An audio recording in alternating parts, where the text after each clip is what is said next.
sweet dreams are made of this.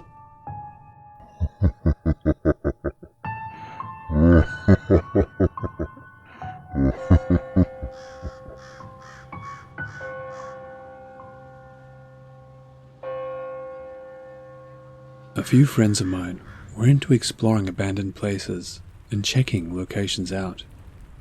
Whether it's a rundown shack in the middle of nowhere or an abandoned building, we were always eager to take a look around. We don't vandalize or destroy property, we only take a look. One day, I find out that one of the cemeteries in my area is apparently haunted. It borders on an old, abandoned mental hospital, and the cemetery was the burial ground for some of the unfortunates who died at that place. The asylum is 150 years old, and it was a horrible place for those who were housed there. All up, there were 4 of us. Another 20 minutes of driving, we get out and search for this cemetery. After about 10-15 minutes of looking on maps and walking up and down the neighborhood, we finally come across the cemetery's entrance. It was around 11 p.m. when we got to the cemetery. It was very quiet, barely any cars on the street, and all I could hear was a distant dogs yapping about. All 4 of us start heading into the cemetery. We were taking this slow and using our eyes and ears to catch anything suspicious. As we were walking, I hear a faint laugh coming from the trees below. It sounded like a child. I first wrote it off as a dog barking in the distance or just something explainable. As we continue down the track further, I hear the child laughter again. I turn to my friend who turns to me and we both just stare at each other. We both heard the same thing coming from the woods below, and we're just spooked, but that didn't stop us. We pushed on, going further into the cemetery and towards the trees. We eventually ended up getting too scared and decided to turn around and walk back. I was positioned with another friend of mine about 2 meters behind my other buddies. All of a sudden I can hear heavy footsteps walking towards us to our right. I'm not kidding when I say this, but these footsteps just started picking up the pace and we could hear these loud, thumping footsteps just galloping at us. We panicked like crazy because we are looking directly at this sound and nobody's there. It was too loud to be some sort of critter, and it definitely wasn't another person. I'm now 18 and I no longer explore places as it's too risky and I can risk heavy fines. I'm quite a skeptic, and I'm all ears for any logical explanation. Thanks.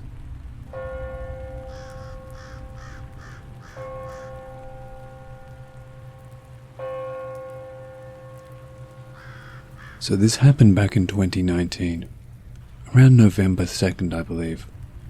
Also, this is 100% true, though not sure if this was just a coincidence or what. So back in 2019, I was pretty much depressed the whole year. Not really suicidal, but let's just say I stopped wearing a seatbelt, smoked twice as many cigarettes as I would have normally, and didn't care much about my well-being for the most part. Due to this depression and things getting worse mentally, I did a lot of dumb things, supernatural-wise. I've always known to not speak to the dead, knowing that when you speak to one spirit, the rest can hear you as well. I've always been extremely superstitious and I believe in the paranormal and supernatural.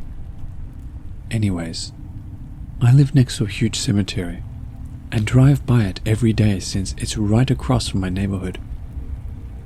Due to my superstitions and believing that the dead can do things us humans aren't capable of, each day I would scream out the window when passing the cemetery, begging for one of the spirits to get me in a car accident.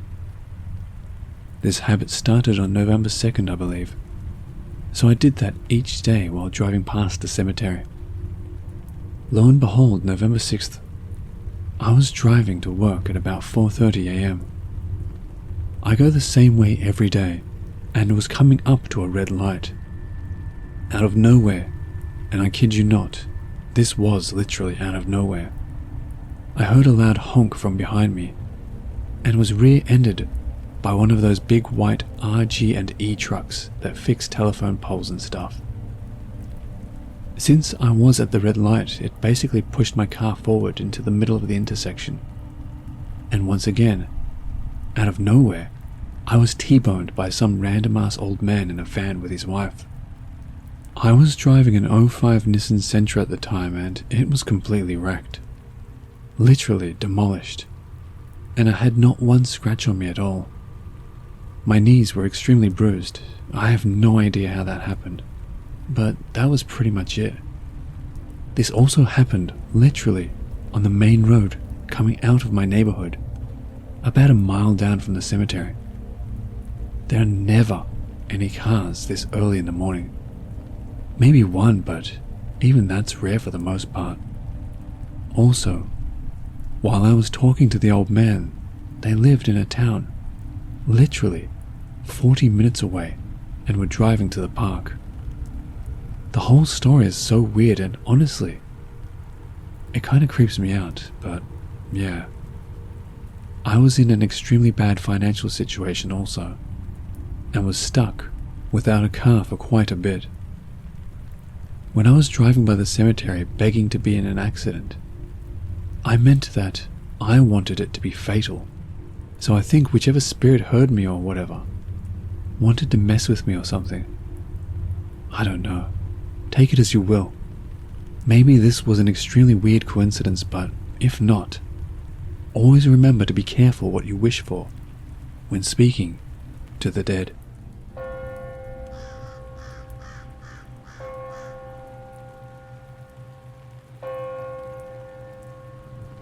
A little backstory. I've always been interested in the paranormal.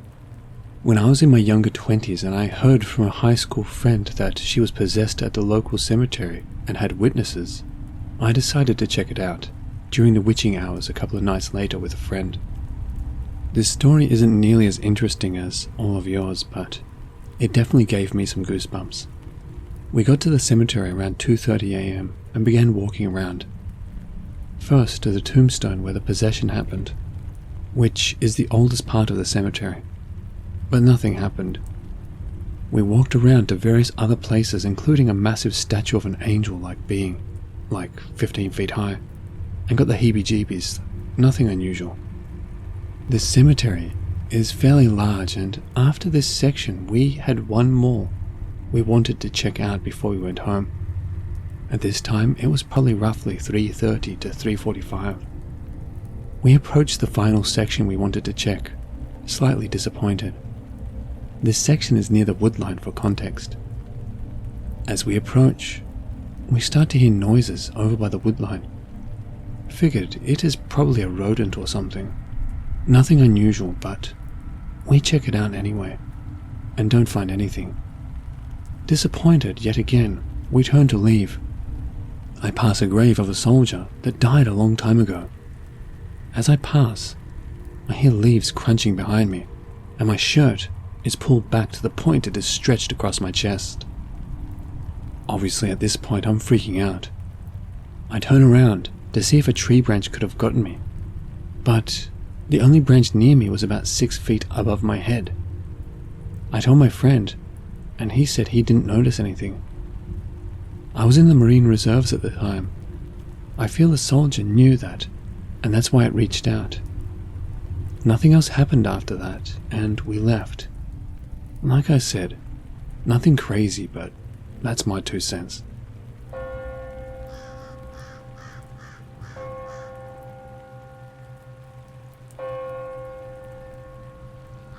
So I know this isn't a super terrifying story, but this was the one and only time I've ever seen an apparition with my own eyes.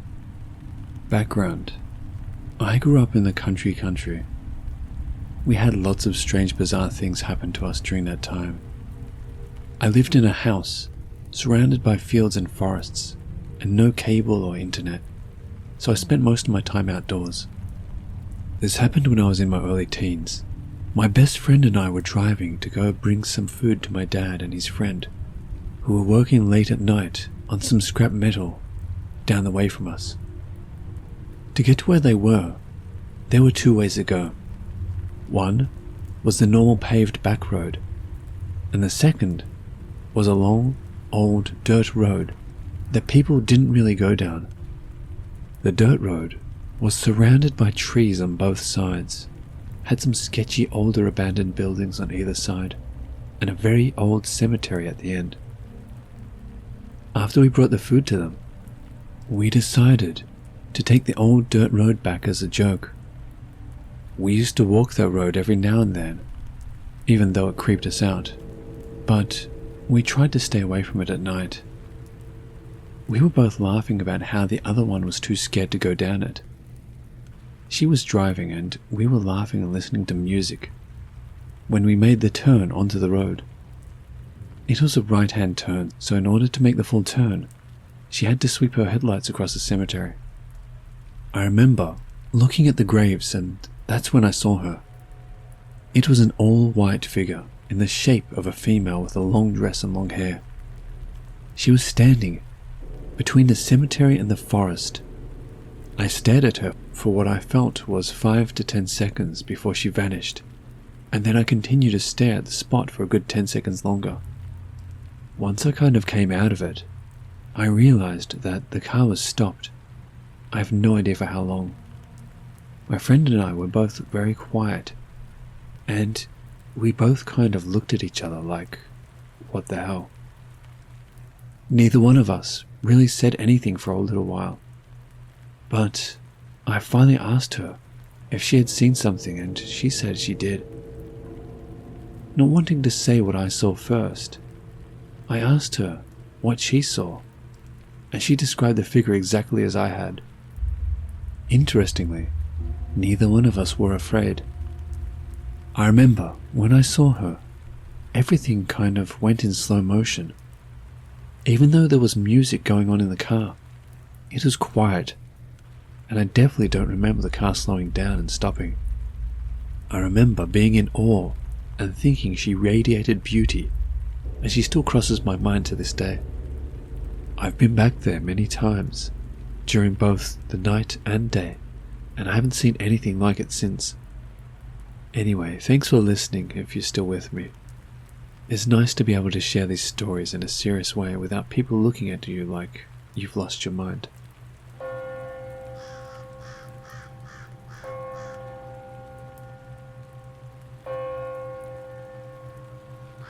This incident happened in 1994 when I was 17 years old.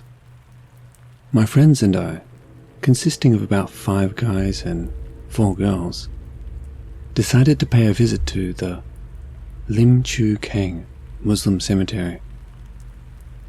We were on an open pickup truck, driven by one of my friends. Upon arrival at the cemetery at about 2300 hours, the place was very quiet, with only the sounds of crickets and gusty winds of air. The place was quite dark, but the moonlight was the only source of light we had, as we had turned off the pickup headlights. We then started our little adventure, and when we were somewhere in the middle of the cemetery, we suddenly hear the sound of crows cawing. We were feeling creeped out at that point of time, when suddenly, the cawing sound changed into the sound of baby crying. Upon looking around, I spotted that we were near to the children's graves. We then decided to leave the area and proceeded to another location. As we were passing by a lane, we then spotted a Malay grave with the earth in the center of the grave, glowing in red. We then heard a faint sound of humans screaming in pain. At that point, I say enough is enough. We then decided to leave the cemetery, as we felt that we were disturbing the dead, resting in peace.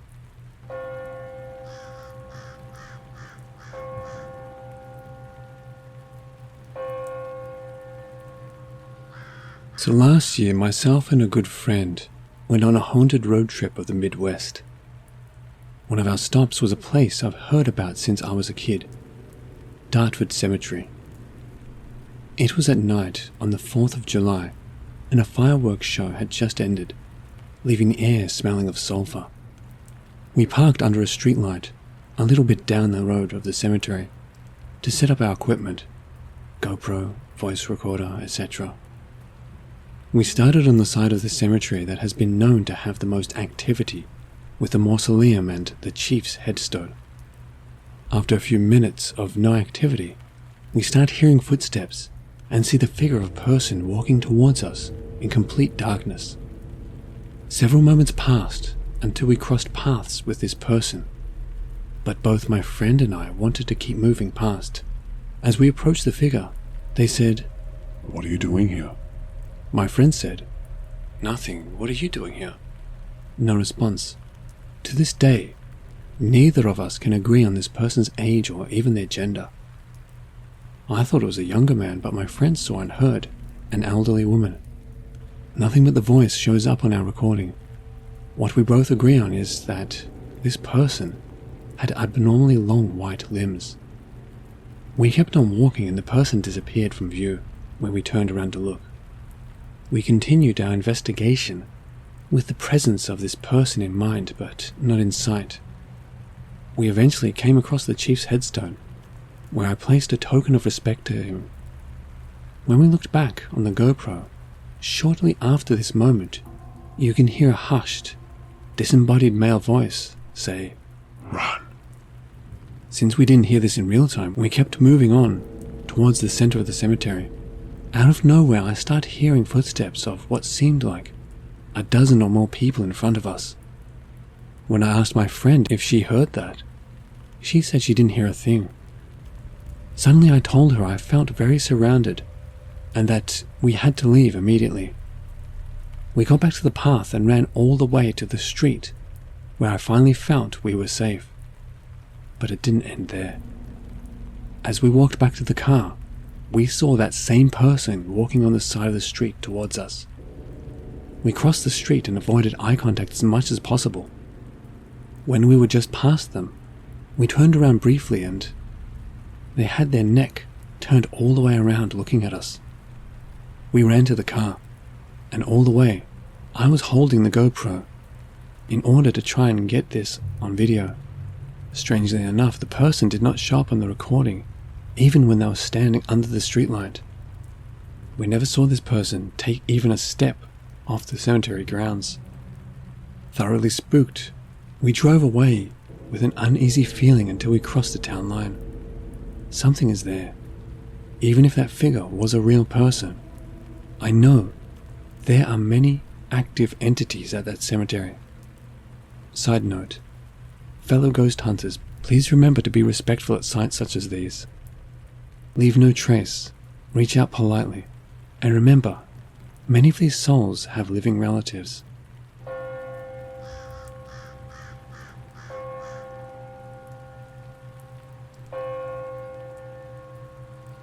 When I was 17, I'm 24 now, I visited a cemetery at night with a small group of friends.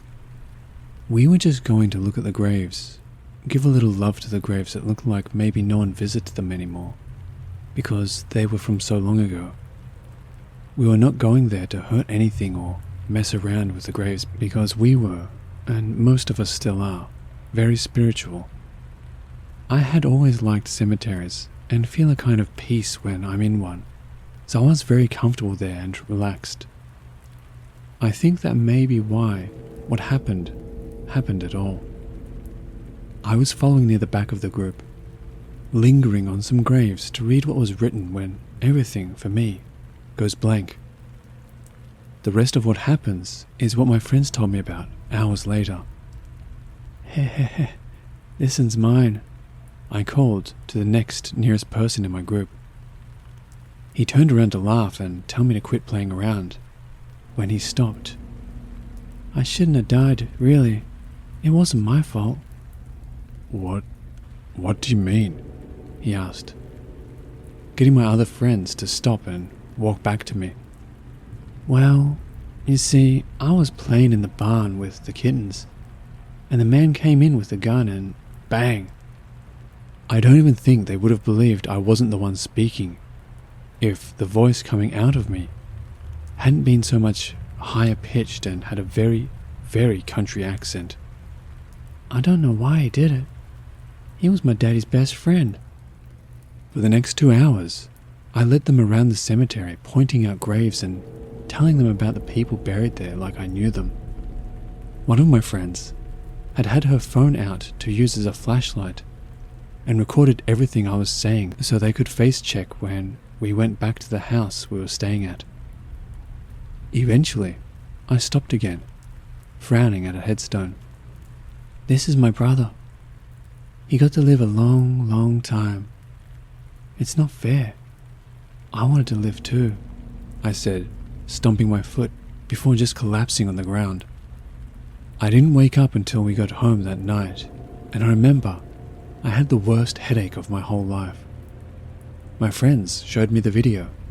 Then we all looked up as much as we could on the internet to see if I had been right. I was right about everything except one thing. The grave I had collapsed on top of hadn't been the brother of the girl who had supposedly possessed me. He'd been the son of her father's best friend. The same best friend who she said shot her. I've never been back to that cemetery since. I'm afraid a little girl won't be the one to possess me next time.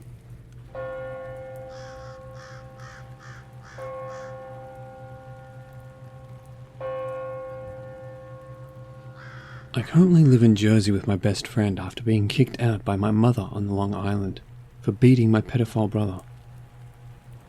Me and my friends go back to Long Island frequently, so I can see my old friends. We usually do our spooky route along Long Island, Street Hollow Road, Kings Park Psychiatric Center, Stillwell Preserve, and Cold Spring Harbor.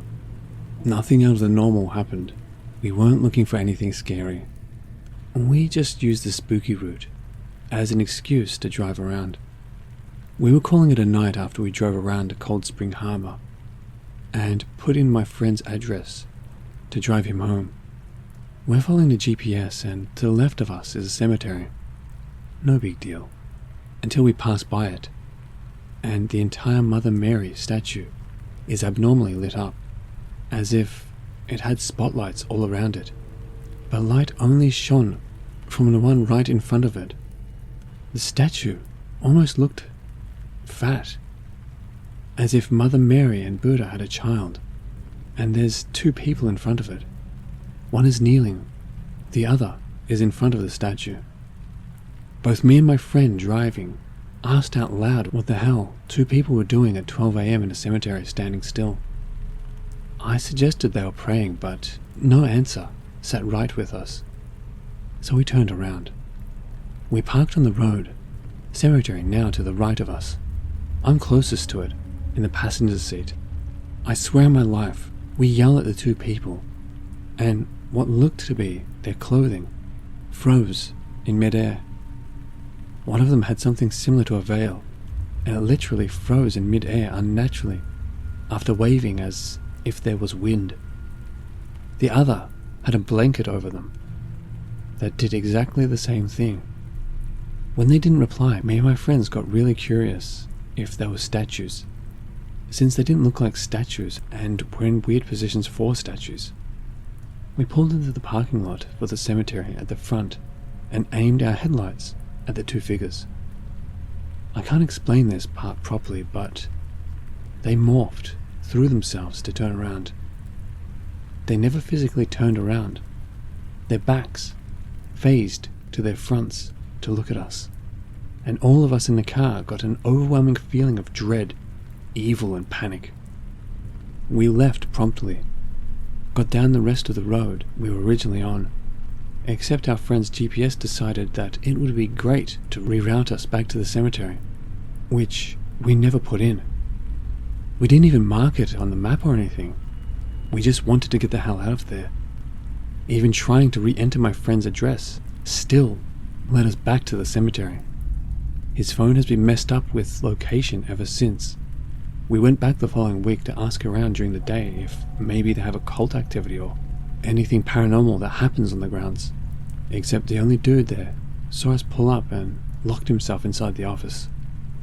We walked up to the Mother Mary statue, which now looks completely normal and not fat or super lit up. Only one light in front of the statue, no other lights around the back or sides. And there were 2 dead spots of grass, in the exact spots the figures were. Does anyone have any idea what these entities could have been? I've experienced a lot of stuff, and so has the driver in this. We've dealt with many things, but we still have no clue what these were. They felt purely evil, as if they couldn't even be called demonic, as that would be insulting. It was around 12 AM on a full moon, less than 6 months ago, near Cold Spring Harbor. It keeps me up at night. Every other serious experience I've had hasn't been on this level. I really just want to classify what kind of entity it is, and then avoid them like the plague.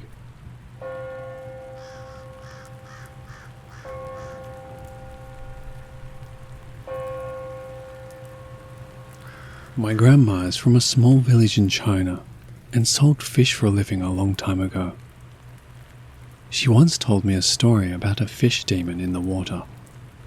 It occurred when there was suddenly a huge abundance of fish, and that's when people really started to notice something was up. In ancient Chinese mythology, if an animal gets enough spiritual energy, it can transform into human form or become a big monster and harm human nature, often feasting on human flesh. The children of the village loved to swim in the water, as this was a very long time ago. Stuff like bacteria, infections, etc. weren't common knowledge. And keep in mind, this is a very poor village. It is all really safe. Well, at least had been until lately. Bodies of some children have been washed ashore. Now, to say they are bodies will be incorrect because they are still alive. But you can tell from their eyes a part of them is gone.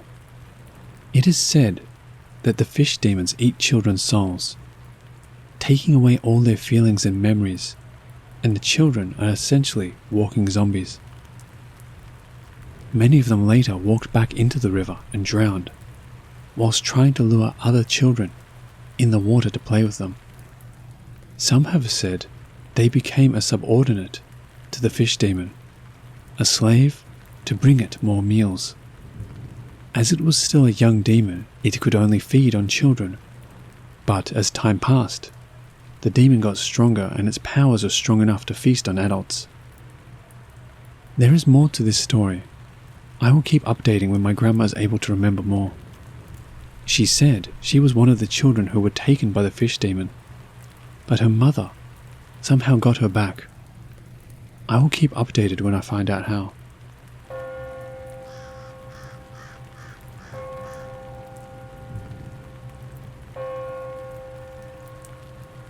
When I was 14, I had a strange encounter that still puzzles me to this day.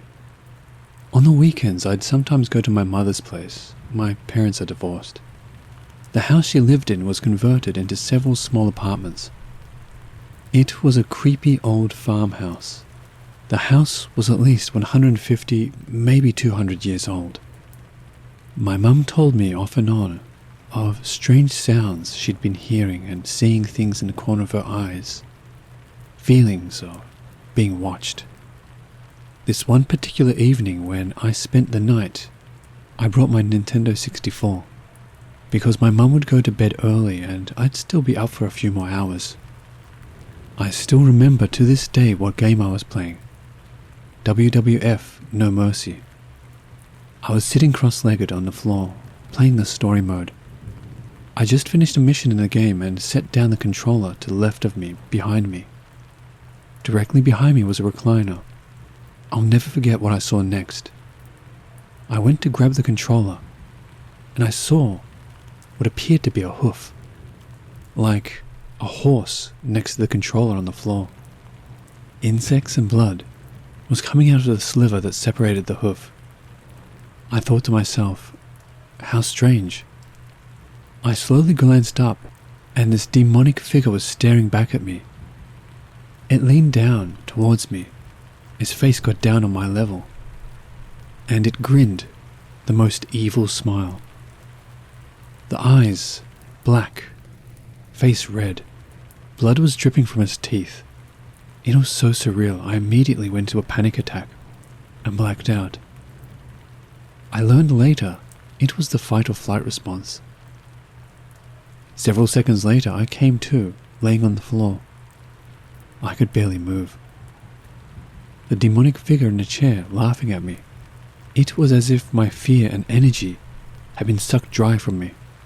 I lost all strength. I did all I could to crawl up to my mum's room and woke her up. After I woke her up, we talked and she believed me. She told me she too had seen the same thing earlier that week, but didn't want to scare me. I don't know what to make of it and still think of it to this day. I have no doubt demons and angels are real, and believe me, the last thing you ever want to encounter is a demon smiling in your face. I don't care if you believe me or not, but when two people see the same thing on two separate occasions, either we're both crazy, or something is or was wrong with that old farmhouse. My mum has thankfully moved since, and we haven't encountered that thing again.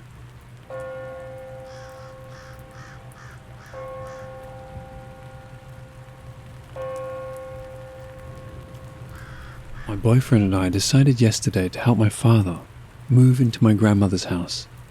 My parents are currently going through a nasty divorce, and my mother has taken all of his money and sold the house.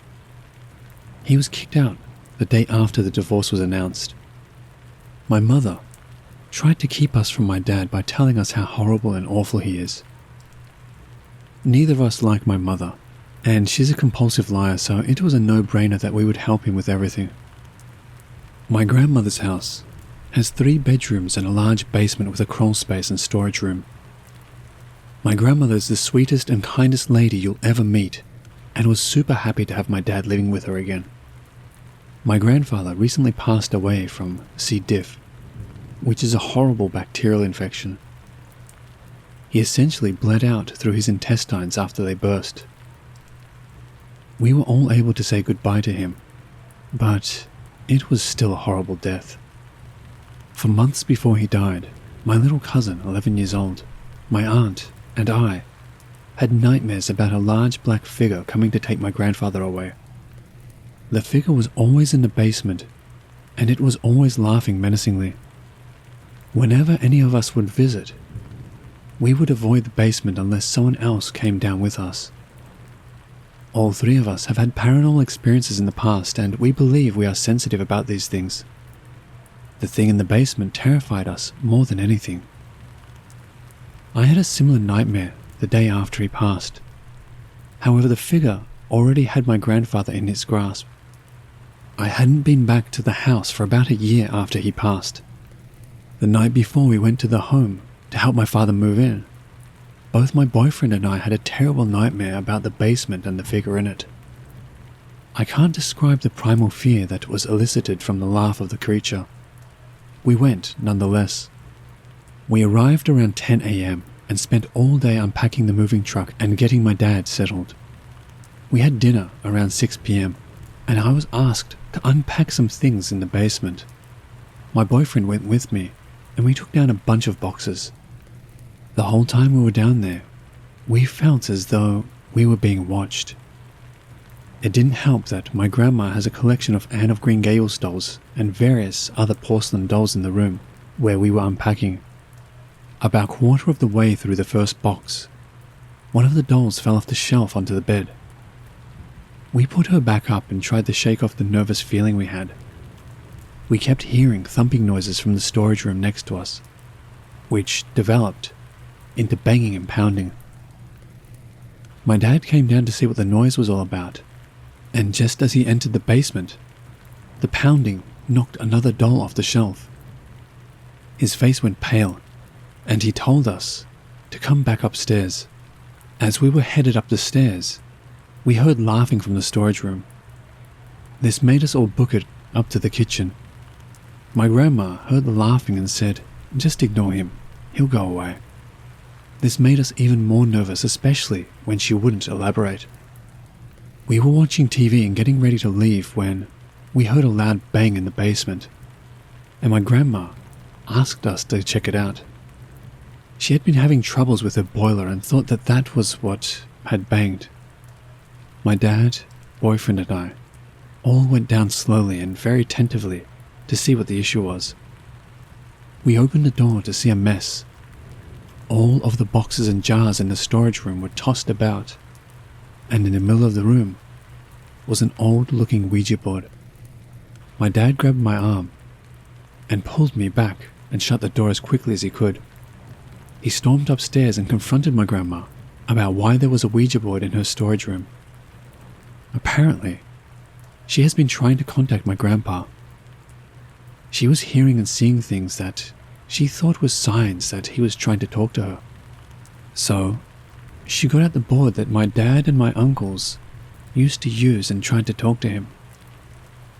The only problem is that my uncles and my dad had a terrible experience with that specific board when they were in college. They had been hit, scratched, their room had been destroyed, and they had heard evil laughter. They had done the Ouija board in the exact room it was in now. My dad explained this to us as we kept hearing things being tossed around downstairs. He said that he recognized the board and that they had burned the board over 35 years ago. My grandma's face began to drop as she understood that this thing was definitely not Grandpa. We then saw a large black mass gather at the bottom of the basement steps and slowly rise up towards us. We all scattered and ran out of the various exits of the house away from this thing. My grandma was inconsolable because she finally realized that it was not my grandfather, and because it felt like it wanted to do us harm. My grandma has lived in this house for 50 years and has raised 3 boys there. She has never experienced evil the way it manifested like that. By 9 p.m, we were all tired and ready to go in the house and try and get my dad and grandma settled for bed so boyfriend and I could head out. We didn't have enough room in our apartment to bring both of them to our place, and we didn't want to leave anyone alone. So they decided to stay together upstairs and we'd leave our phones on in case they needed us. We headed inside and I went to go to the washroom. In my grandma's washroom there is a large teddy bear that used to be my favorite toy when I was little. It would laugh and sing to me and it was super cuddly.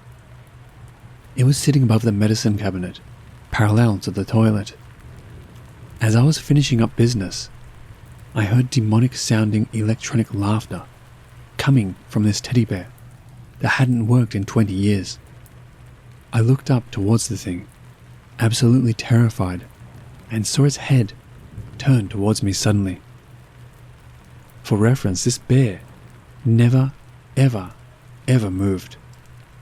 There were no animatronics in this bear to enable it to move.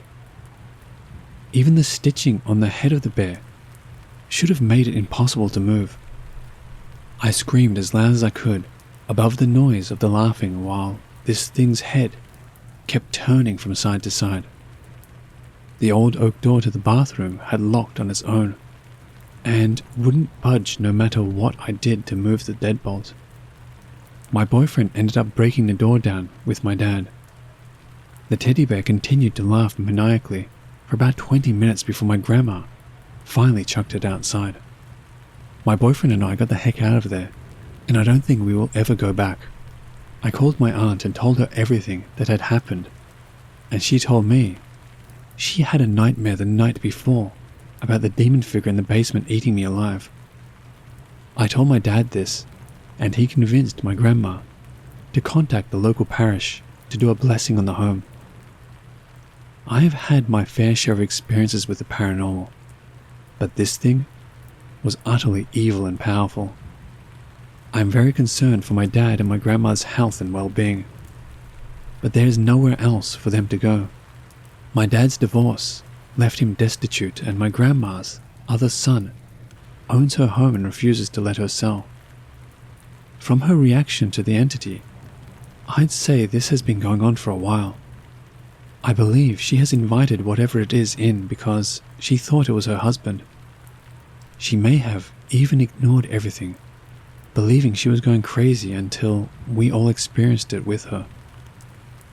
It has left her emotionally unstable, knowing that it is something else, not Grandpa. Meanwhile, my boyfriend and I are shaken and a little scared from that experience. We can only hope it didn't follow us home.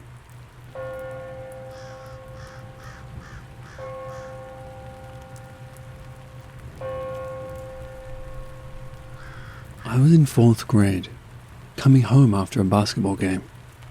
It was late at night and the moon was full.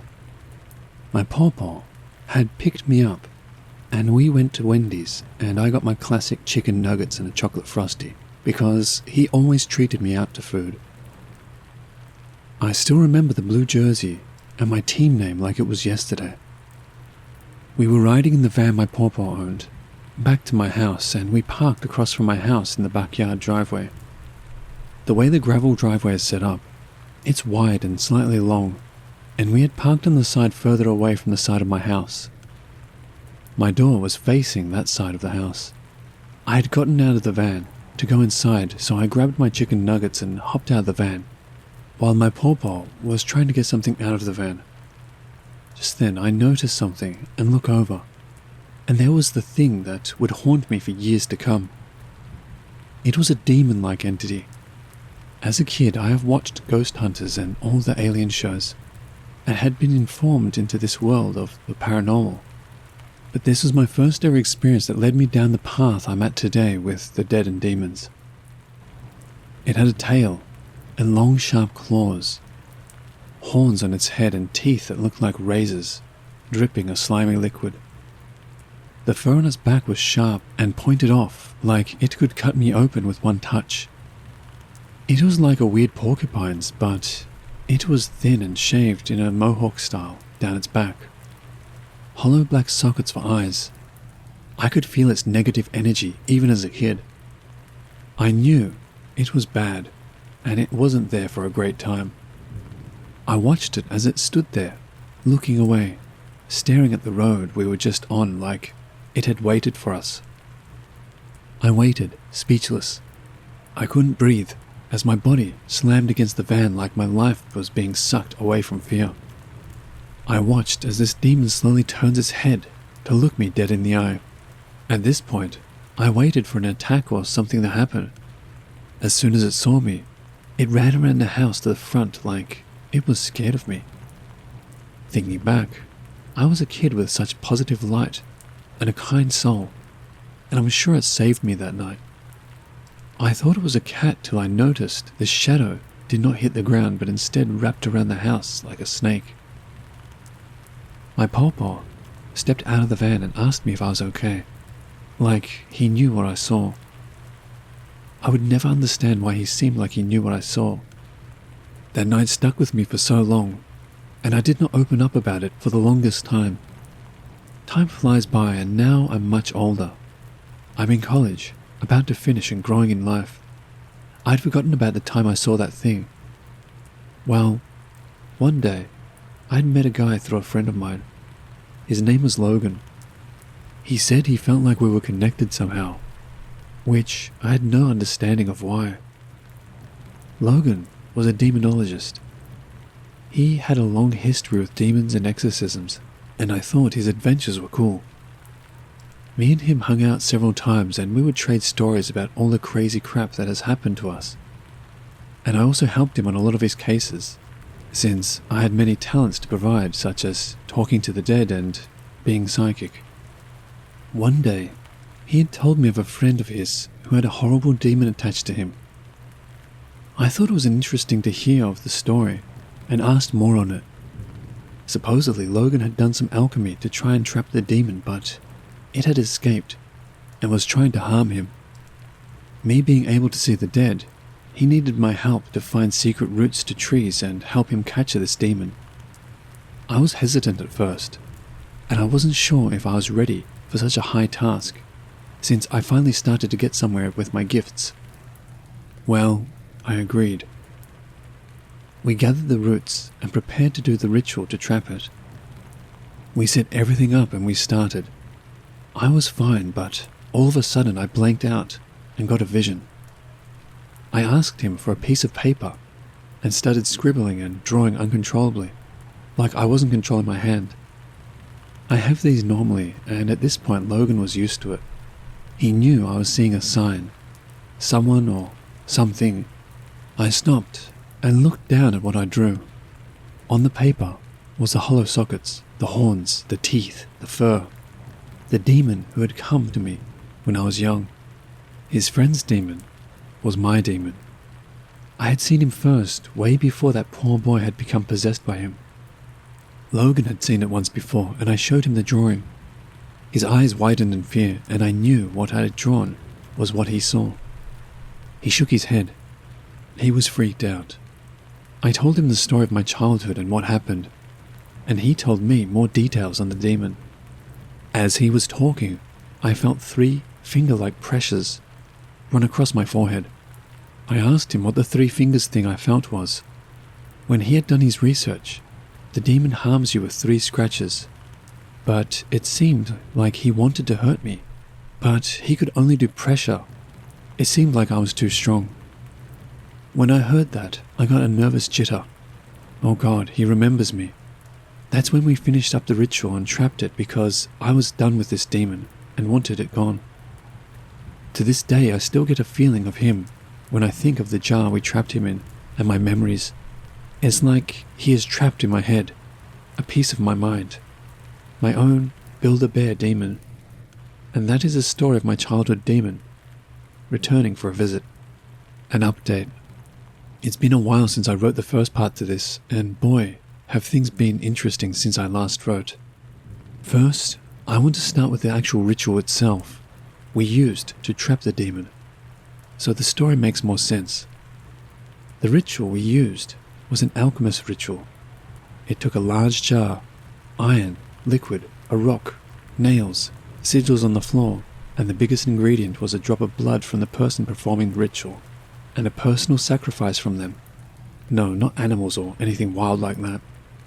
Logan sacrificed his third eye, his abilities, in a sense. Him sacrificing his third eye keeps the demon trapped and keeps us all safe.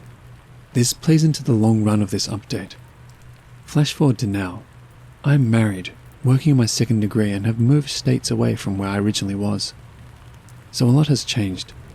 I haven't kept in touch with Logan, except with the minor exemption of this one day. I'd been working in the house when I received a phone call from Logan. He had asked me if I had any weird experiences or anything happened recently. Me being concerned, I said no, not currently, but why do you ask? He said he had been messing around with magic that involved going back in time through astral projection to make changes. Now, I didn't think much about this, but I would soon find out that that small conversation meant a lot. I later received a phone call from another friend letting me know that he had gone back to get his third eye abilities reinstated, and from the sound of it, she said he succeeded. She told me she thought she would call to warn me because she knew about the ritual we had done. The first thing I thought of was the day that he used it to trap the demon. I have pondered on that conversation all day, and I was very anxious. But I had high hopes that if he took back his third eye abilities, it wouldn't cause the demon to get loose. And boy was I wrong, because the next day I got a phone call from my husband's family telling me his grandmother was in the hospital from a sudden attack, and she had no clue where it came from, and there was a possibility she would not make it. If you don't know this demon, he preys on people who are very religious, people who believe deeply and are high up in their religion. I know this for 2 reasons. Logan had let me know what he preys on, and not even a few months after I had seen it with my pawpaw, he had passed away. My profile was a highly devoted Christian who played music in the church. My husband's grandma is a devoted Buddhist, and when I heard she had an attack out of nowhere, I got extremely nervous after everything that went down with Logan the prior day. I ran into the room where I could do my spell work. I'm a long-time practicing Wiccan as well. I immediately started working on a protection spell for my husband's grandmother. And then, I felt a sudden anxiety come over me, and I could hear what sounded like a small growl. I felt those same 3 fingers press on my forehead as it did that time ago, as if it wanted me to sacrifice what Logan couldn't. I hurried as fast as I could to finish off the protection spell and get everything made. After everything was done, I cleansed my space and did extra precautious things to make sure the house was safe. That day, I was more worried about her than I was myself. As soon as I finished the protection spell, I got a phone call from my husband's family telling me that she was okay, and it ended up just being an asthma attack. They got her medication and she is fine now. My heart sank with relief. I knew the demon had gone to attack her. The wild thing is, the jar is already at the bottom of this river, and in a state that I am no longer living in, and I cannot go back to trap it, nor am I willing to sacrifice my third eye, because it is part of the abilities that make me a medium. I haven't kept in touch with Logan because this has made me so angry, and I know the demon is still out there, waiting for me to give in. I do protection things around the house every single day, and on all my friends and family.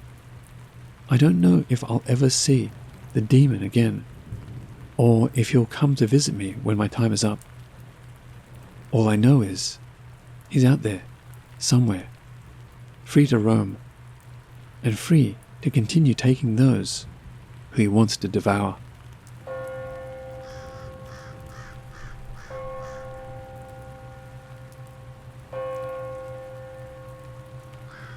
I need to write this down and share because this is a totally different experience than just ghosts, angels, demons and all that.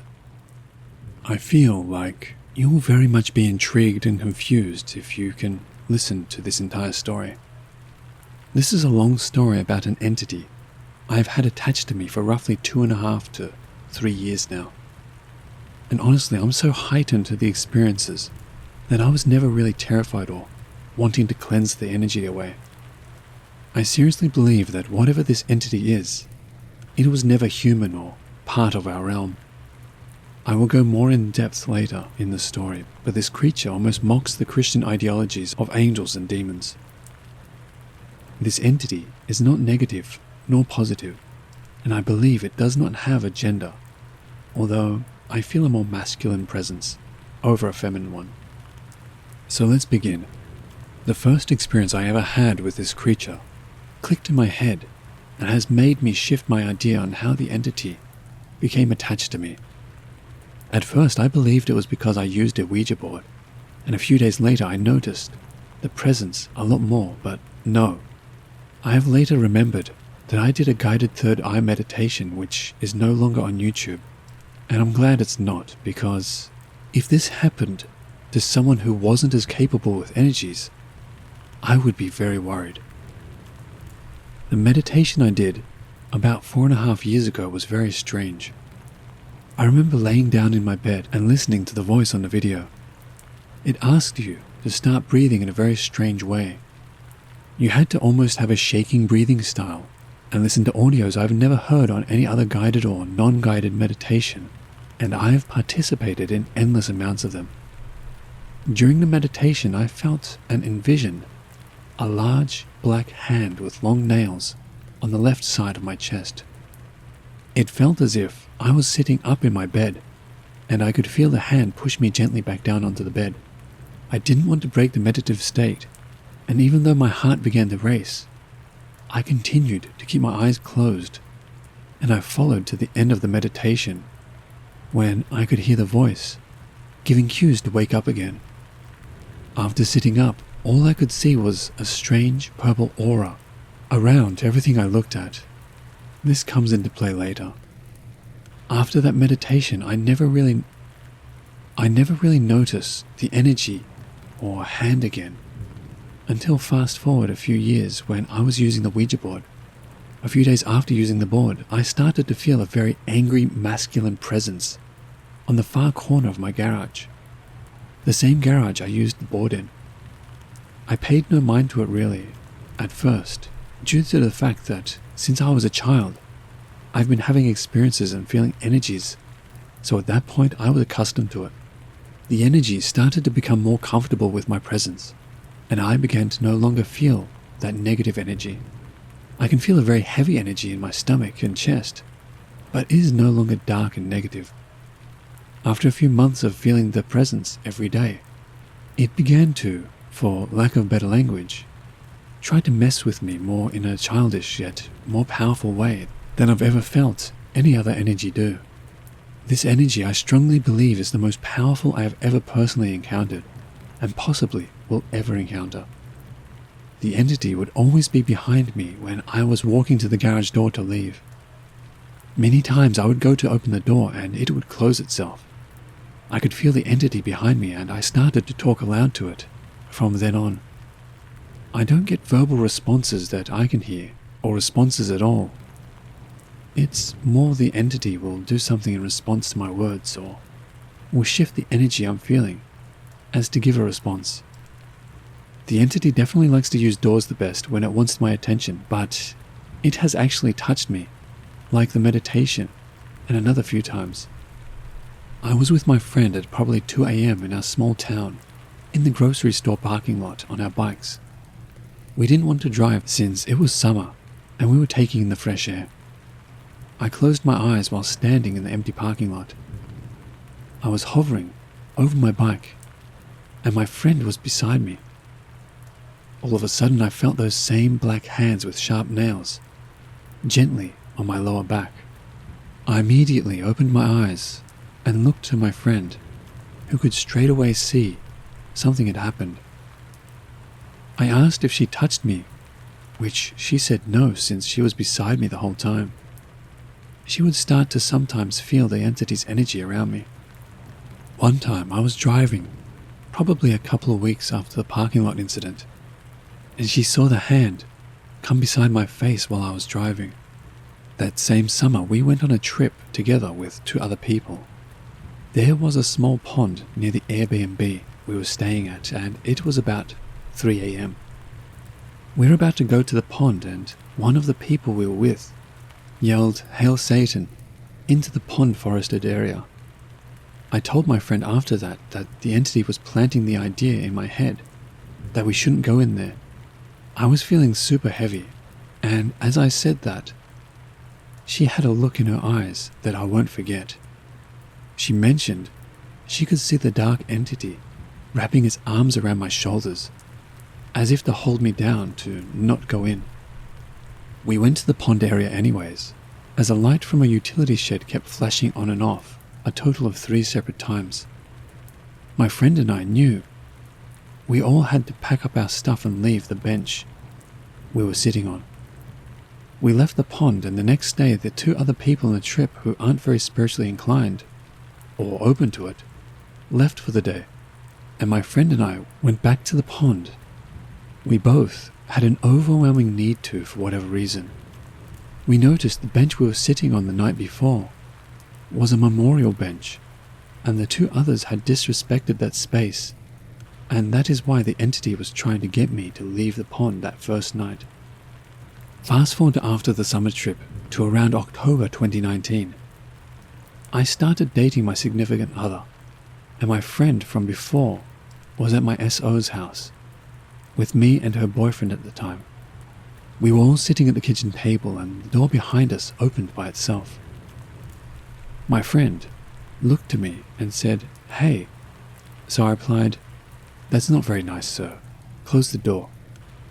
Needless to say, everyone almost died of shock when the door immediately closed. This is when I started to really know that this entity is very, very real.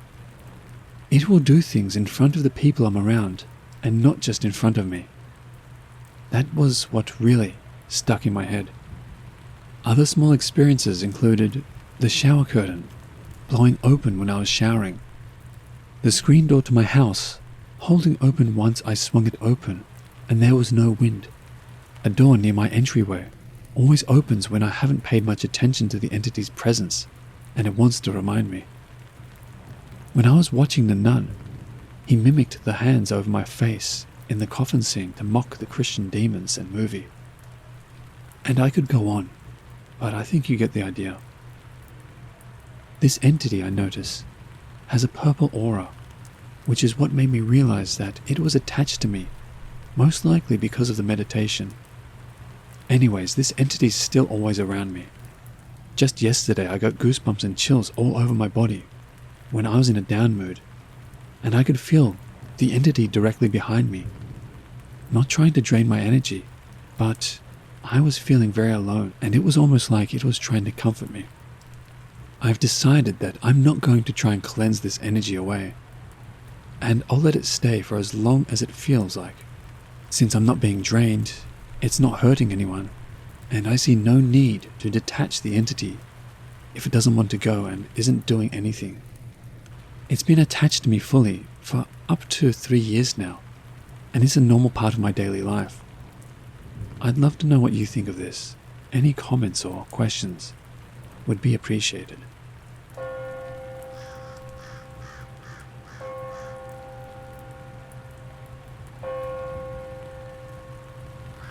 This story is of my uncle.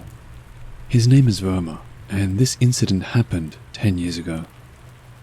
At that time, Uncle Verma was a government officer and was living in a small village in Himachal Pradesh in India with his family. His office was 10 to 12 kilometers away from his home, and he used to travel by his bike to work. It was the month of March, and if you don't know, that is the closing time of the old financial year and opening of the new financial year. So government officers have to work late nights to complete pending logs and files. On this particular night, it was around 11:30 p.m. when he came out of the office, and it was raining heavily. Uncle always used to travel by highway, but that night, he wanted to take a shortcut because it was raining, and he wanted to reach home as soon as possible. That shortcut was via a haunted road, but he thought that nothing will happen and these all are just rumors and nothing else. It was a chilly, windy night, and rain on top of that. The trees were shaking due to the force of the wind and were making horrible noises. Uncle was frightened, shivering with cold, and started chanting Sri Hanuman Chalisa, an Indian holy song, and safely traveled some kilometers. After traveling a couple of more kilometers, he forgot that he was frightened and noticed that it was just about to be morning, as darkness was easing off. He thought that he was now safe as it was going to be morning, but suddenly he looked at his watch and noticed that it was 12:45 a.m. He said, "Oh God, how come it's 12:45 a.m. right now? I thought daylight was just about to come." He then noticed that it was not going to be morning, but it was moonlight that was confusing him with daylight. He then relaxed and sped up his bike. After approximately 10 minutes of driving, he noticed a lady on the right side of the road asking for a lift.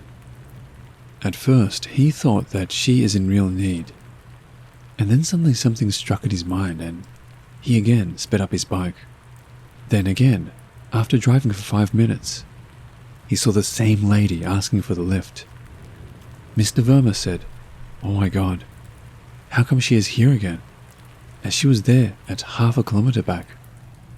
Uncle's body started shaking with fear, and he just forgot about God and thought that this is something unusual. He again sped up his bike as he wanted to reach home as soon as possible before anything bad happened to him.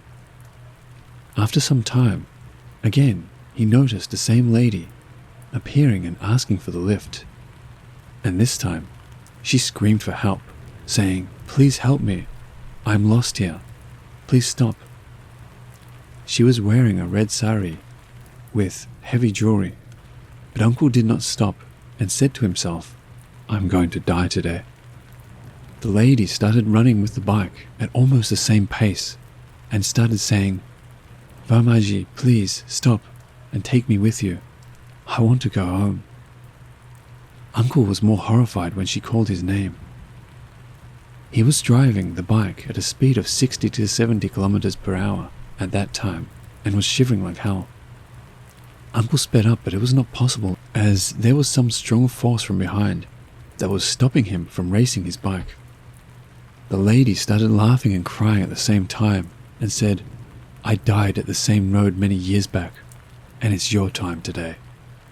Her face changed from sweet and innocent to scary and weird. Uncle Verma was so horrified that he started shivering but had not lost his consciousness. He just changed the last gear and moved his arm on the accelerator until the end. He never looked back to see her. She followed Uncle Verma for another 2 kilometers or so, and after that, he reached a place where some guards were sitting, lighting up a campfire. Uncle just stopped the bike in front of them and had some water from them. After having water, he told them what happened to him, and they all said that, "You were right to not stop the bike. Had you have stopped the bike, you would not be alive right now."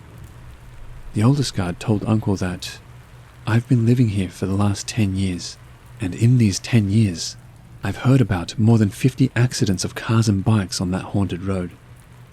He told Uncle that, "God saved you." Uncle never went on that road. So friends, I believe in ghosts, spirits and paranormal, as I believe in the Almighty God.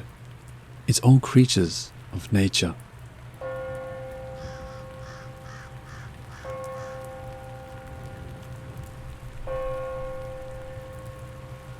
So, I live in a city in northeastern India, but me and my parents always go to our grandma's house on holidays and vacations in the countryside. The small town, kind of village, that my grandma's house is in, is full of farmland, houses and small woods. So let's cut to the scary part. The town is like any other ordinary town in our state, but throughout the years, the people saw some weird stuff. There are countless stories, but I'm going to write down which ones I can remember. The oldest I can remember was told by my dad when I was a kid. He said that he and his friends and some of my uncles were drinking and talking in the cabin attached to the back of my grandma's house in the backyard. The backyard is attached to a small pond and a few square kilometers of woods and farmland. Since my family from my mother's side owned many parts of the property. So, as I said, they were enjoying themselves when they saw a fireball going through the bamboo trees in the backyard. He said that the fireball wasn't attached to anything, like a stick or lamp, and he didn't hear any footsteps and saw no one. An odd detail is that they said the fireball was blue. I don't know, but somewhere I saw that those are associated with spirits and stuff. Next was, on an occasion I can't remember. The whole incident is very foggy, but my aunt was cooking in the kitchen, and she heard a whistle in the backyard through the window in the kitchen. After some time, my dad and one of my uncles went back to throw away the previous day's trash, and he said he saw a guy using our abandoned toilet in the backyard. The toilet was made by my grandpa since many people in the area were very poor. So my dad and my uncle approached the guy and asked what he was doing, when he just said that he was there to use the toilet. But my uncle sensed some danger, like that the guy can be a robber or something, so he and my father came back to the house to get some tools, phone and torches and safety knife. But of course, when they came back, the guy wasn't there. I mean, they just went in for a minute, and my aunt in the kitchen was looking out at the guy. Now, there are other events, like one of my uncles who partied late night was coming back one night when he heard something following him. The road was of course dark, mildly foggy, and no one else was there. Such a cliche, I know. So of course, he got scared and began looking back with his phone flashlight and walking fast. When the footsteps started creeping him out, he played God's prayer song in his phone and began walking fast, but after just some steps his phone died and he could hear the footsteps chasing him. He sprinted through our backyard since it was sort of a shortcut. Our backyard and the farmlands are connected to the road. When he came home, I don't remember what happened, but I remember him saying to his mother, my grandma, that he was chased by one footstep, as in a mono footstep, and he couldn't see anyone. Next morning he told the full story. Most of my family members basically shrugged it off as a mild paranormal incident. As I said before, this town has very weird stuff going on, so it's natural to become used to it. In 2019 or something, God worshippers and town community held an event where they sung God's prayers to ward off evil spirits in the town since, at that time, a lot of suicides were going on, and many people believed that evil spirits were the cause. I'll post a part 2 soon, I guess, since there are many events. For me, I'm a skeptic, but I'm also kind of open to paranormal. I know after living in this town, you should become a believer, but I don't know, my mind just can't comprehend this stuff. I know it all sounds like BS, but trust me, it ain't.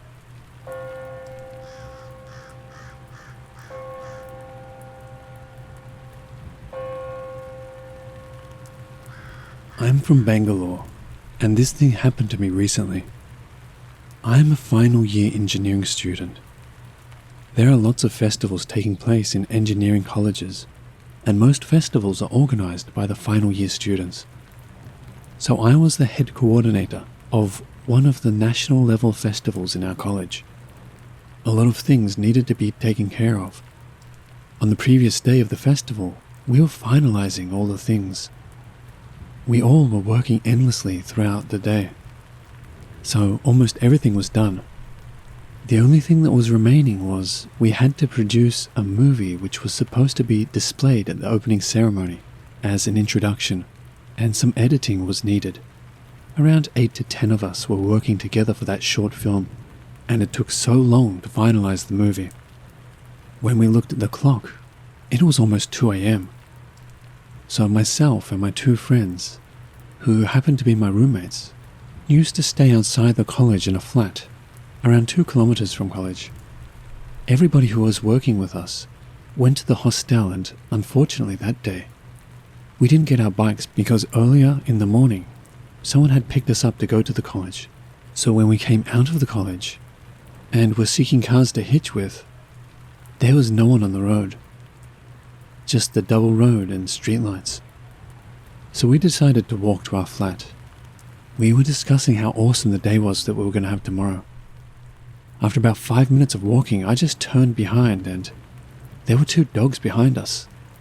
Dogs who were following us. I ignored them, and a minute later, they were very close to us. We ignored them again. All of a sudden, one of the dogs started crying. I've never heard that much intensity. It was fearful, and the other dog started barking at us, barking and barking continuously. We tried to shoo them away, and my friends threw stones at the dogs, but it was not helping. 2 more dogs joined those. One was crying very badly, and 3 of them barking at us. As we were walking, those dogs came on our side near our legs and started barking in the opposite direction. The 3 of us looked at each other. My friend said, "Is it just me, or do you guys feel that they are not barking at us?" We waved our heads. We continued walking. The dogs were barking in such a way that they were seeing someone or something walking beside us that we could not see, but they could see, and they were not at all comfortable with it. That's why they were barking. The one dog who was crying was scaring us like anything. So finally we reached our flats. The dogs followed us till the gate to our apartment. Later on we could not hear them because our flat was on the 3rd floor. We went to our rooms, and after a while my friend screamed from the balcony. When we went there, what we saw was something scary. 6 to 7 dogs were there. Some of them were crying. Some were barking. One moment, they were barking near the gate, looking at the wall. Next, they were barking, looking at the tree. The next moment, they were barking, looking at the top of the car. Next, they were barking, looking towards the street lamp pole. Again and again, the position of the troop of dogs was changing and barking in different directions, crying. The dogs looked like they were seeing something which we were not able to see.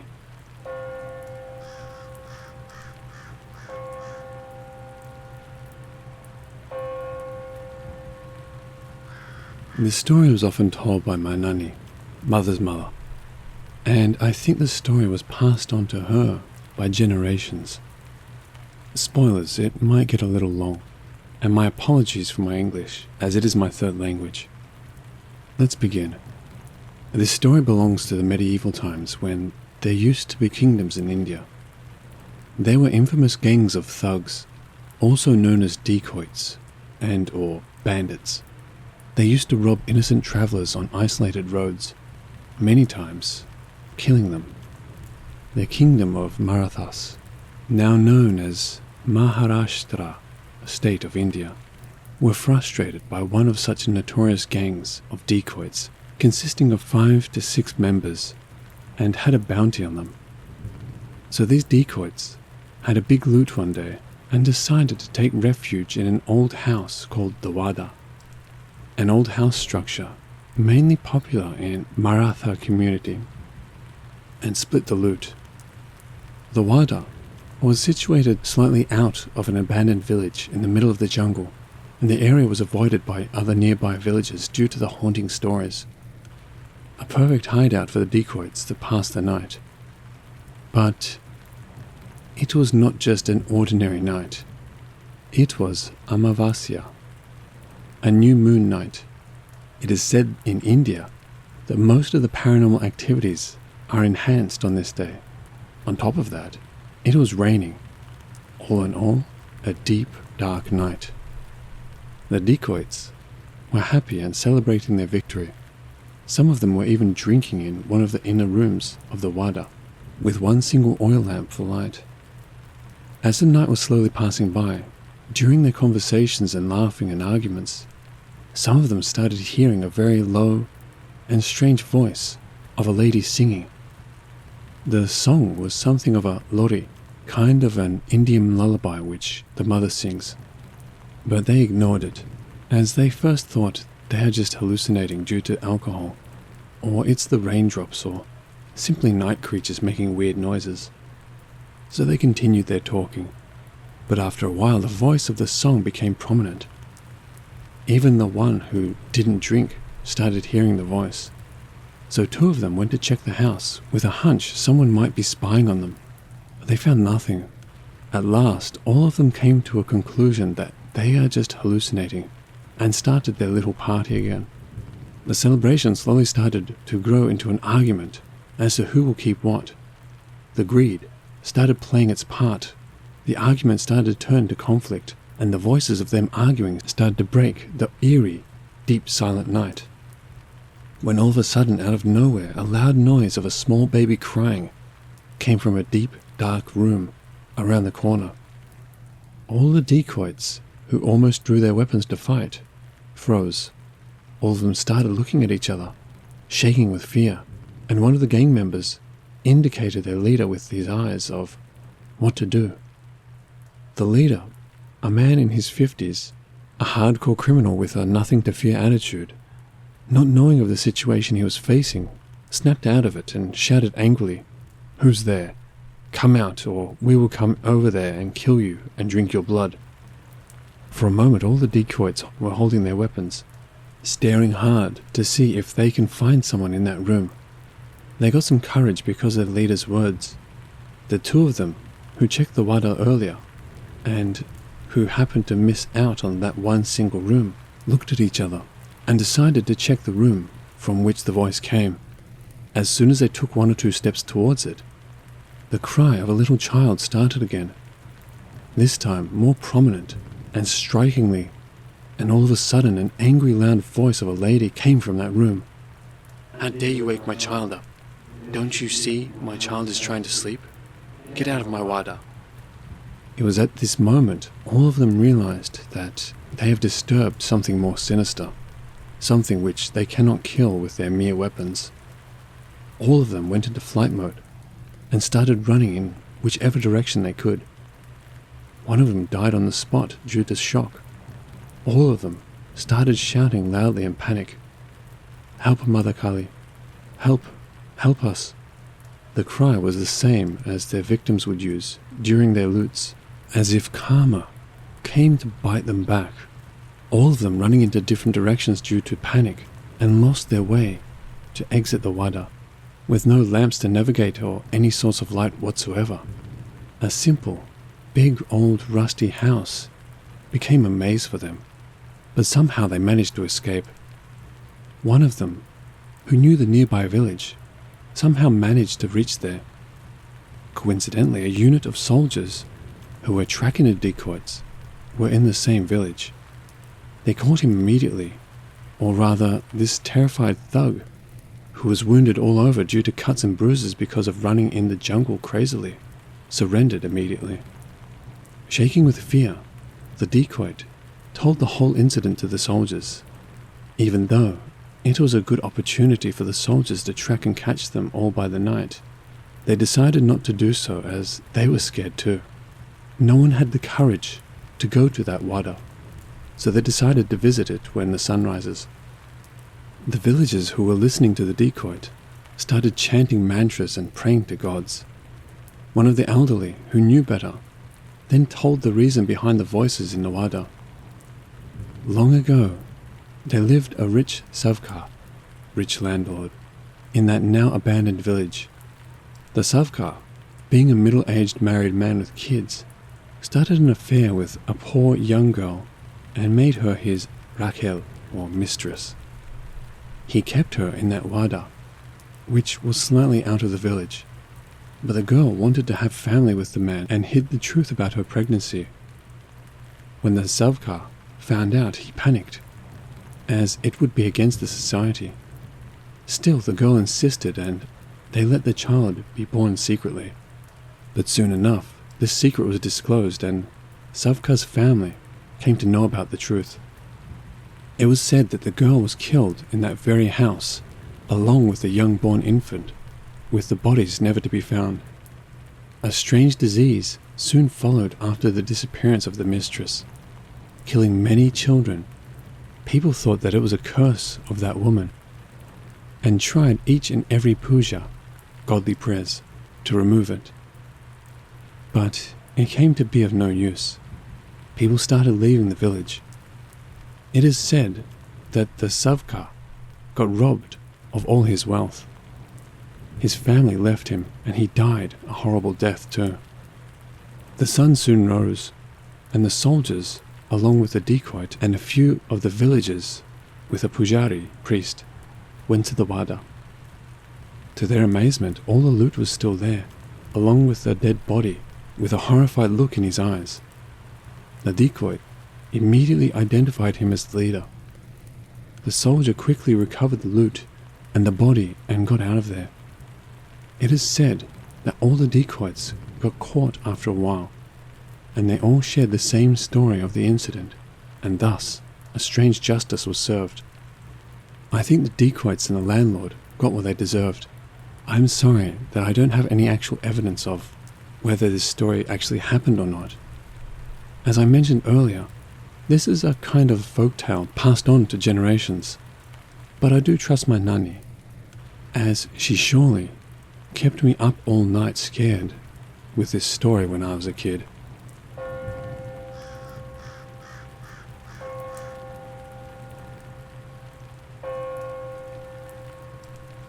So as promised, here are some more events that go on in my small town where my grandma's house is in northeastern India.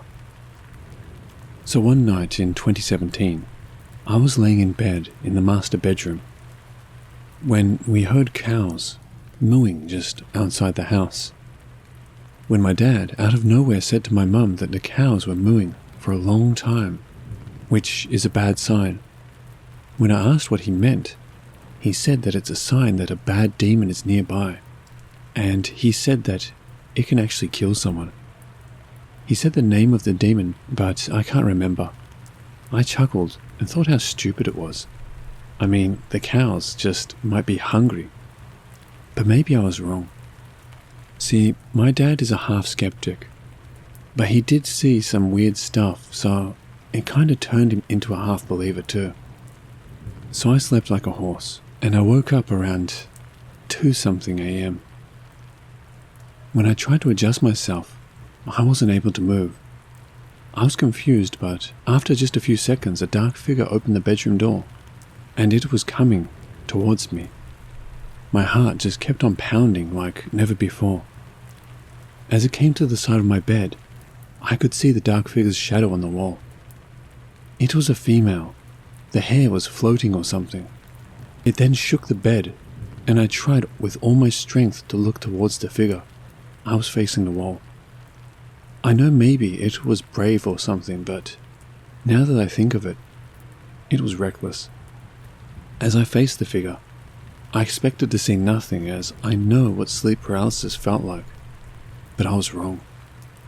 I saw a smaller figure, maybe the same figure, I'm not sure, darting under the bed. I mean, I saw the bed cover move, and it just went under the bed. The shadow was, of course, darker than anything around it. I just looked towards the bedroom door, and it was open. At that time, I knew it wasn't sleep paralysis. I jumped out of bed, switched on the light, saw no one was under the bed, and decided to sleep on my dad's bed. The bed was for 3 people, so it was quite large. I went from being a brave man to just becoming a scared kid. After that, for 3 nights, I slept on my dad's bed, cause I was scared. But something else too. I kept on hearing growls. I mean, not like cliche movie type of growls, not whispers, but like a growl from a person. It definitely wasn't dogs or fox growls. I can distinct those. Those are louder. But these are more quiet growls. And at this point, I don't know, I was too tired because of no sleep. Then on the 4th day, my grandma brought me a blessed thread to tie on my waist. She said she bought it from the family blesser. It's like a family priest or something. Of course I didn't believe that, but seriously, it worked. I mean, it really worked. I was able to sleep from that day. From that day on, there is a small part of me that is fascinated by those type of things. One incident happened just after a few months from this event. Once again, I was lying on my bed, trying to sleep, when it shook violently, and this time I was able to move. It wasn't any sleep paralysis, and of course, I saw no one. My family believed these incidents. A few of them said it was sleep paralysis, but most were convinced it was paranormal. I mean, my 3rd aunt had the same experience. And yeah, there was no earthquake. My mum is really scared of earthquakes, so she got my grandma a hanging lamp, which of course moves when there is an earthquake. Okay, so here is a weird incident. I don't know if it's legit or not, but I'm gonna add it anyway because it's scary. My first aunt believed that she is more sensitive to these things. My family kind of believed her. Me personally, I don't even know. So one evening in 2019, my family were chatting and having family time. I had my headphones on, listening to some pop. We were in the same master bedroom when I saw my first aunt kinda acting nervous or something and looking towards the window. I looked towards that window, but I was on the same side as the window, just a few feet away from it, so I couldn't see anything. I just shrugged it off, as I was too lazy to move. After some time, when everyone decided to go outside and get some evening air, my aunt asked my mum to close the window. She said she saw a dark man looking inside the entire time we were chatting. The way she said it gave me goosebumps. She's not a weirdo to make things like this up. Another big incident, which we still remember clear as day, happened in my grandma's house. Now before saying anything, I want to say it does sound like BS, but bear with me. One day, my dad went to a land that we owned to see the progression of cutting the trees where the building is about to be built. I don't remember correctly.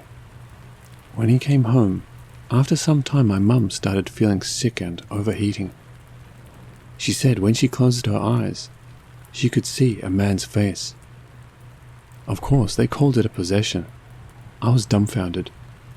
But when my dad called the former owner of the property, the owner said something happened to a man on that land, and it was their relative. My dad knew it from before, that's why they decided to call. My dad still wasn't believing my mum and asked her to give a description of the man. The description matched exactly. When the former owners heard on the other side of the phone, they were sobbing. It was on speaker so I could hear them. After some time, she became okay, but she said she could see the man looking at us from somewhere near the fence. From the next day, everyone decided not to talk about it.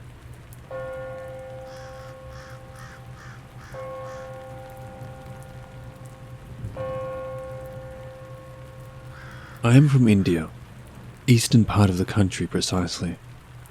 I am a skeptic, tending to be a non-believer of the paranormal, but sometimes there are things which you just can't pass off with your skepticism. So my family from my mother's side were wealthy landowners once. I'm talking back around more than 200 to 300 years ago, till our independence. Most of the land and properties are gone after our independence, but what we still own is a large mansion from before that time.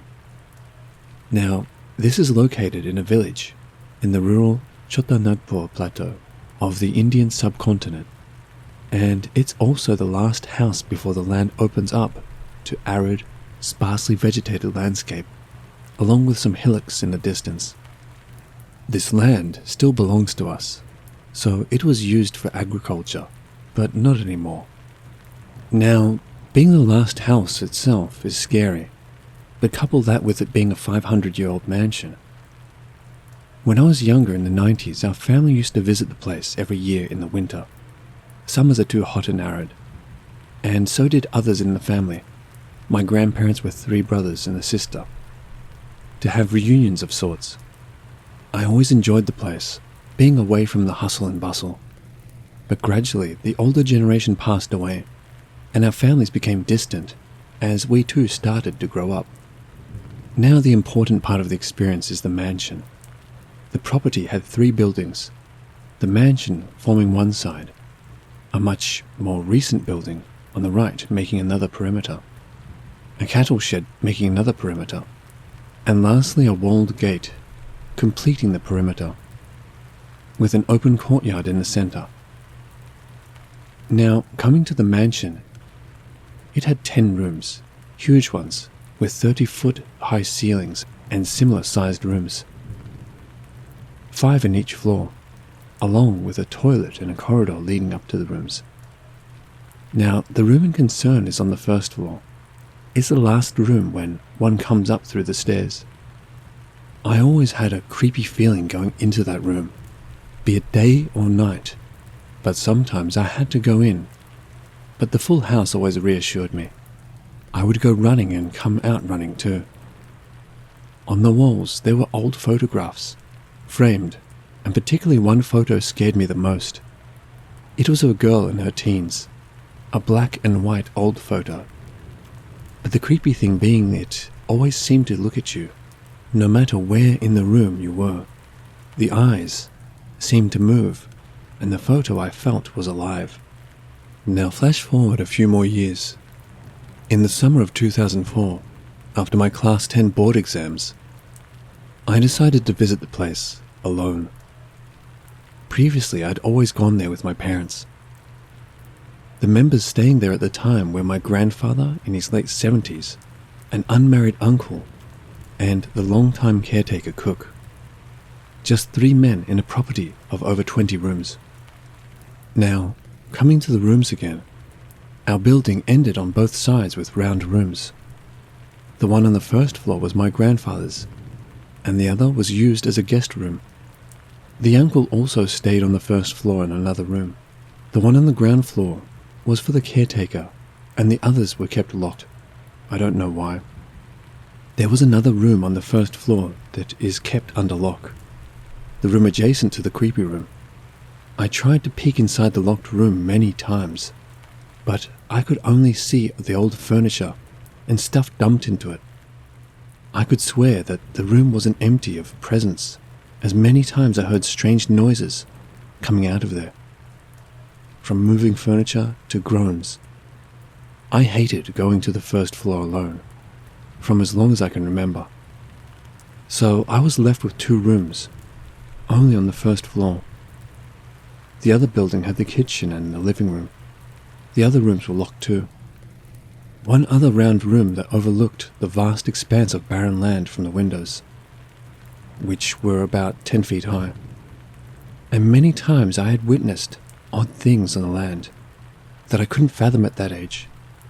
And there were rumors in the village that witches used to gather on these lands at night to perform dark magic. The fires I would see at night I attributed to the witches going by the legend.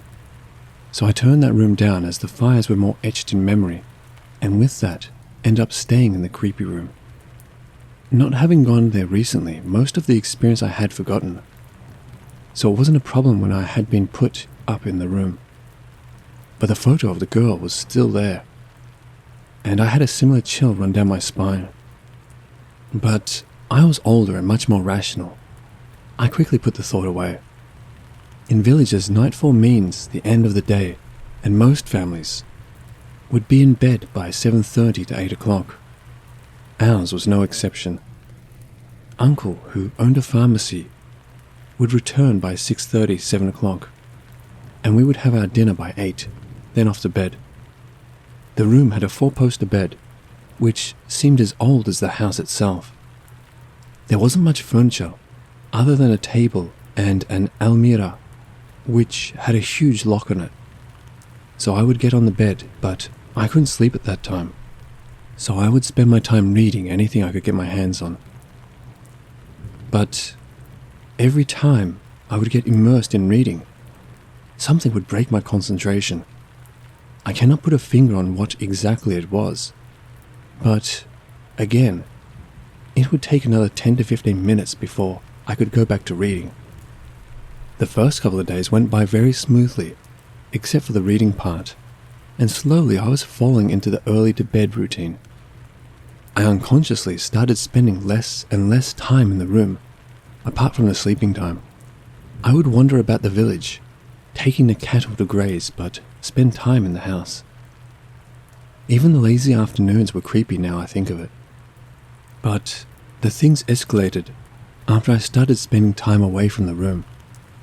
At night I would hear weird noises coming from the adjacent locked room, which I always believed to be rats. But there were scratching sounds and moving of furniture. Still I didn't pay it much heed. But after that, when I would put out my light and go to bed, weird feelings would grip me. I would feel sorrow and despair out of nowhere. The weird part being the photo could be made out in the darkness.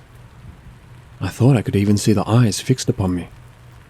The bamboo forest behind the house didn't help either, with the weird rustling and occasional hissing of snakes. But I would fall asleep. I would be woken up each night unexpectedly. Don't know why, but the same time, between 2 to 2:30 a.m. This was a time before I had my cell phone, so a torch and alarm clock would be the only source of time and light I had. But when I woke up, I could swear that it was someone that was with me in the room. Sometimes, even on the bed. If I was laying on my side, I would have this feeling that if I turned, I would see someone lying beside me. The hairs on my neck sensed it, and I could never, not a single time, have the courage to turn and look. I seemed to get frozen, wide awake. This happened a couple of days more, then it escalated one more bit. This time I was woken to the same feeling, but the tube light would flicker, even when the light was switched off. I couldn't tell anyone, as I didn't want to get ridiculed, but kept on going through the same stuff for almost a fortnight before finally leaving for my home. During the stay, I checked the tube light, and it was working fine the other times. Apart from that period, I would lay there until dawn broke each day before I could go to sleep again. I kept quiet about my experience for almost a decade before I told it to my girlfriend. Then, during a family gathering, my girlfriend brought up the topic in front of my parents and they were taken aback. It was then when I learnt that I wasn't the only one feeling it. My mother had always felt it from when she was young. She would never go into that room hence. Later, my father too experienced the same thing, and we would always stay in the other round guest room. I also learned that day who the girl was in the photo. My grandfather had another sister who had died in her teens in the 1950s due to cholera, and the room was hers, even the bed. It was the same bed where she breathed her last. I haven't gone back to the house since, not because of the encounter, but due to my life taking me away from the city. Now I stay in a metropolitan city and could only dream of going back there, and seriously, I want to go back to learn what the presence wanted to communicate, if not interact.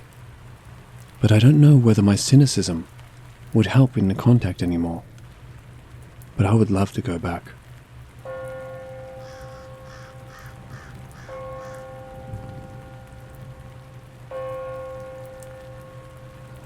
I'm a 26-year-old student going to university studying veterinarian medicine.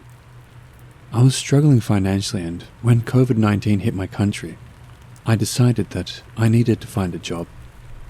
I got a job in a nursing home. I do the night shift from 8 p.m. to 8 a.m. When I first started, I didn't notice anything strange. But as time goes by, I'm feeling more and more uneasy.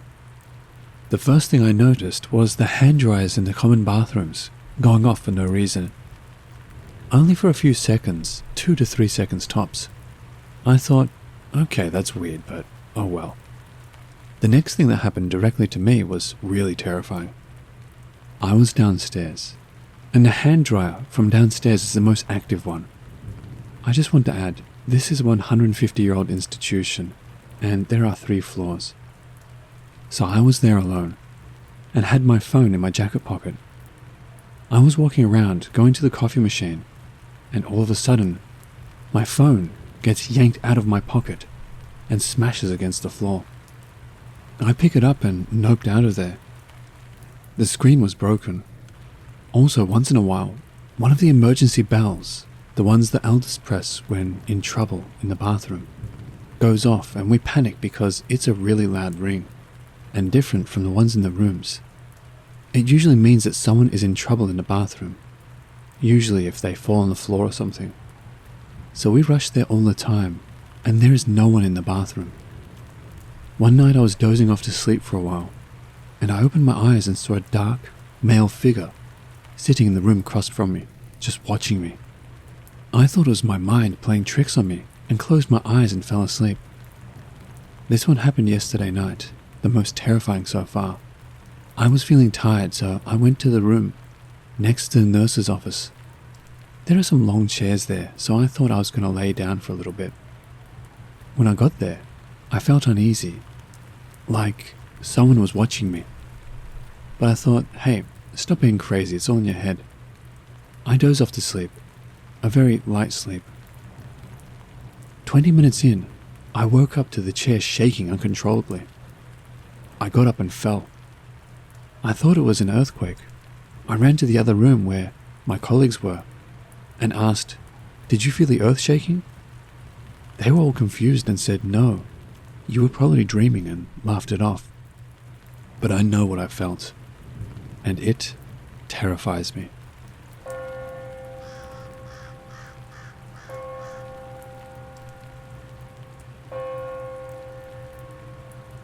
I've heard plenty of stories of people who have predicted their death. Now it's my turn to share some death predictions I have heard that came true. I work as the lead social worker in a nursing home.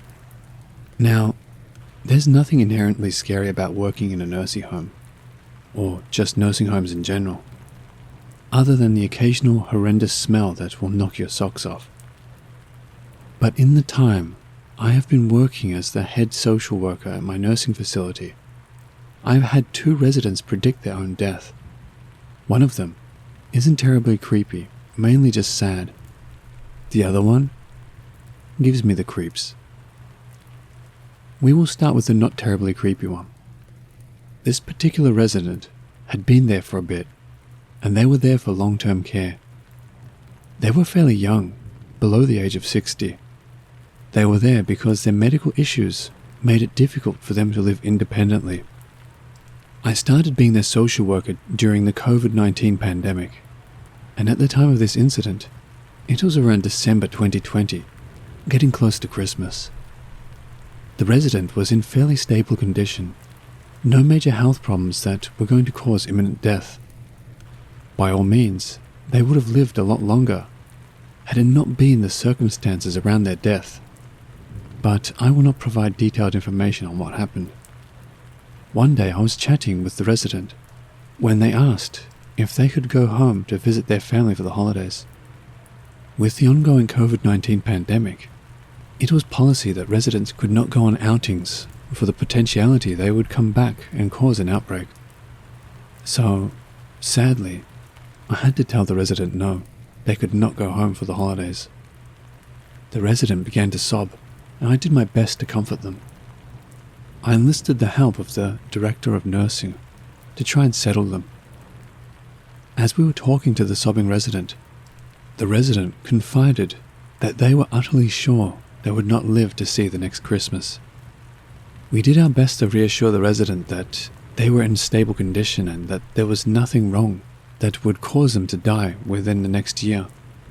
But unfortunately, due to a lot of sudden and conflicting factors, the resident passed 2 weeks later. Now the second story. This resident was probably somewhere in their 60s. Resident had numerous health issues, but since we're providing nursing care and rehabilitation, it was assumed that they would get to go home with their spouse. One day, while chatting with the nurse in the residence hall, I heard the resident cry out. I walked over to their room, and they were in the fetal position on their bed, with a look of utter terror and dread on their face. I immediately asked what was wrong, if I needed to fetch the nurse. The resident looked at me and said there were people just outside the door, talking about how the resident was going to die soon, and how they were going to dig the resident's grave. I attempted to reassure the resident that no one was talking about the resident dying. There was no one there talking about digging the resident's grave. I had just been fairly close to the room, and the conversation between the nurse and I had nothing to do with the resident, let alone dying and digging their grave. The resident seemed to calm down a bit, and things proceeded as normal. But just days later, the resident was transferred to the hospital where they died shortly after. It still haunts me. What entities were outside that resident's door, discussing the resident's death, days before it occurred?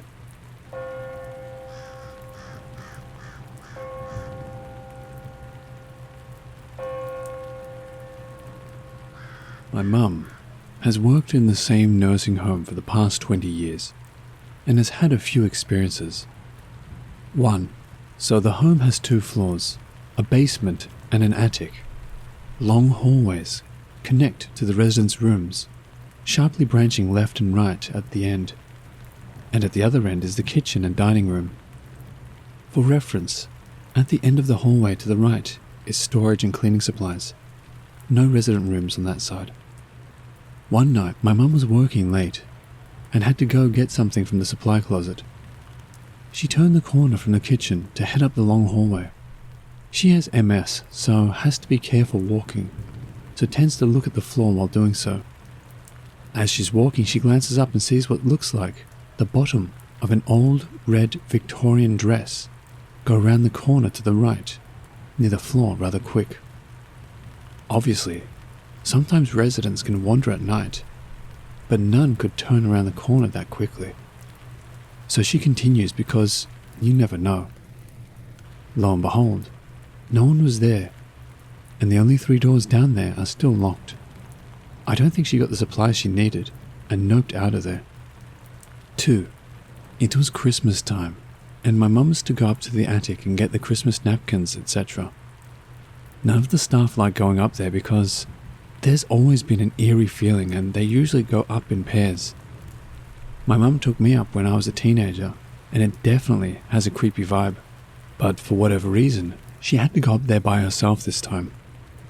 As you can imagine, the attic is rather large, At the opposite end from the elevators, where all the junk they don't use gets put, and no one really goes that far over.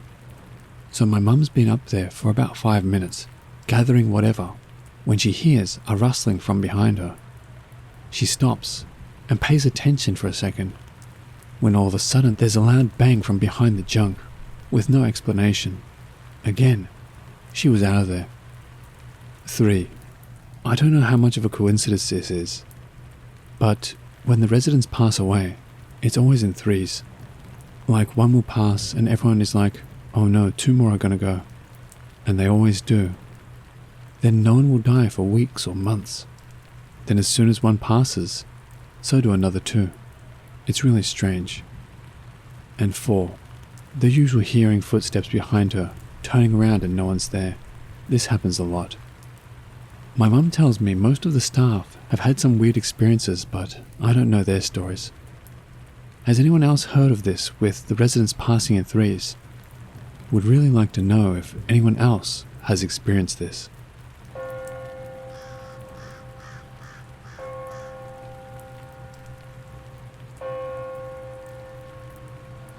I started my job as a healthcare assistant in a nursing home in 2019.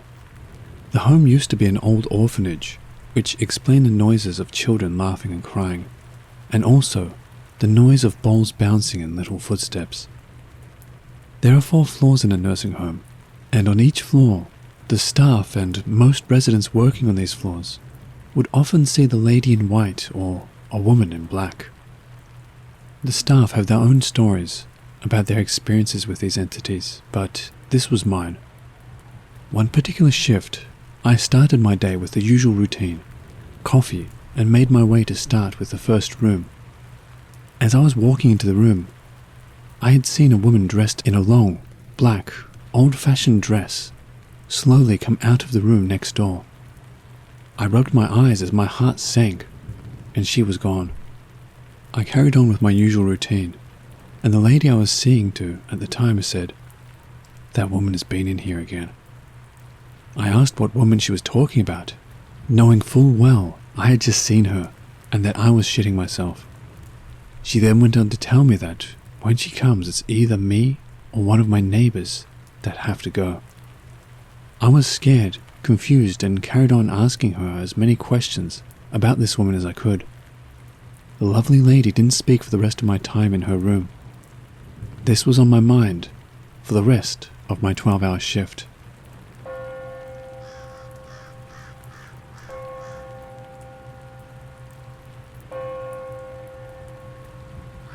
After knowing another resident had seen the woman in black, my heart sank even more. A constant anxiety I had returning to the building every next shift. Being on each unit, I learned that every unit had its own different entities. Shadow people walking along the wall, dark figures changing their appearances, the smell, the change in energy, the huge dark mists in residents' rooms that would stay in one spot. Not everyone saw as much as me, apart from the man under the bed. Me and another girl were doubling up together not so long ago, and starting at one end of the corridor. The lady who we were seeing to was very quiet and barely spoke. We got to her room and noticed she was hissing, spitting and shouting, "Get out of here! Get out from behind the curtains!" Yes, the curtains were still closed as it was around 8 AM. It didn't look as if anything was behind them, but we reassured her as much as possible. By this point, she was very distressed. The girl I was working with was concerned she was hallucinating until the lady told us he was under the bed. We had pulled the bed out, as one of us works on each side of the bed, as the lady is cared for in bed. After trying to take her mind off things by changing conversation and talking about things she once enjoyed, this quiet little old lady was having none of it. She kept reminding us that he is under the bed. So after almost finishing up in her room, we pushed the bed back and I began to collect clothes for laundry. Within seconds of me picking the clothes up and being ready to go on to the next room, the other girl who I was working with was pushed backwards onto the floor in full force, and I was kicked. I panicked and asked her what had happened. She screamed, "Something is actually under the bed." She stood up with tears running down her face with fear and repeated herself again. Once I managed to calm her down and asked her what had happened and if she had seen anything, she told me she felt two large hands push into her chest with so much force that, when she hit the floor, she could feel someone standing over her. She said she couldn't see anything but knew something was there.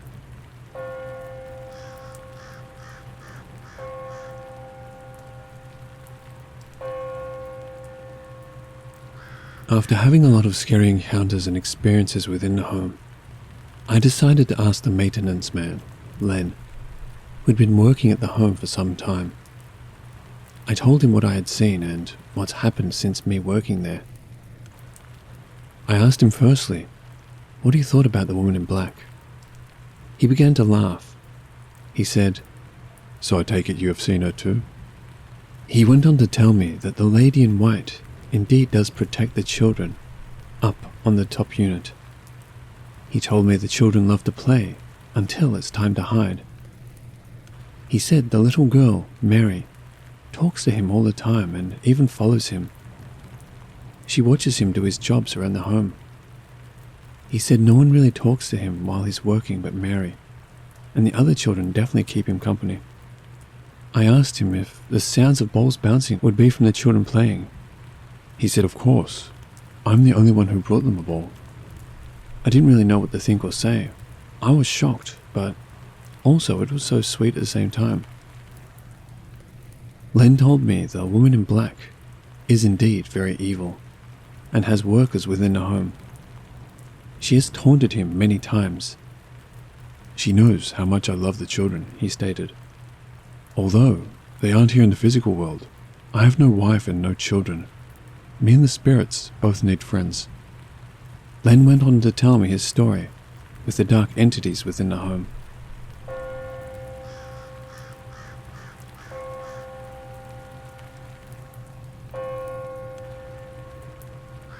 Len began to tell me his experiences with the lady in white, and his experience with the woman in black, and the other dark entities. I was so interested and wanted to hear everything. I asked Len if he could start from the beginning, so he did. The first dark encounter, as Len called it, he had been left some notes from the staff over the weekend about lights flickering and switching on and off. The same problem was happening in every other unit, barring the top floor. Len began looking into this straight away and started on the middle floor. He started in room 313 and wanted to make his way through the home into the other units. Len said as he walked into 313 and saw all the lights were on, he flicked the switches. Everything was fine. No tripping, no flickering. He said he waited around for a couple of minutes to see if he could see any other issues. Absolutely nothing. Len turned his back and began to head for the door. He said he automatically could feel as if he was being watched, but not being watched from behind, but as if someone was stood at the door blocking his way. Len stood still. He remembers the horrific smell that came over the room within seconds. It smelt like I was in the middle of an abandoned slaughterhouse. Len stood still and asked if there was anyone there with him. He expressed how he now felt there was hundreds of eyes on him and that he began to feel physically sick. Len ran out of 313 and never told anyone about it until he met me. "If there's one room I'm scared of, it's 313. I asked Len about his first time seeing the lady in white. Len began to smile and said, "After I ran from room 313. He said she comforted him at the perfect time. He told me after a while, once he began to feel better, he sat on the fire exit stairs outside of the top unit door. He saw a woman in a lovely white gown coming up the stairs.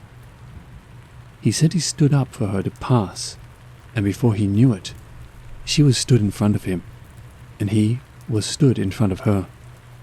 Her smile brightened my mood, suddenly, I felt better.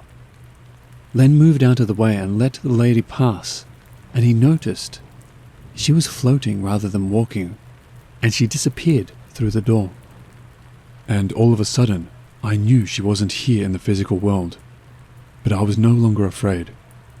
As he looked through the glass of the door the lady in white passed through, he said there was 5 little children beside her. And that's how I met my little Mary.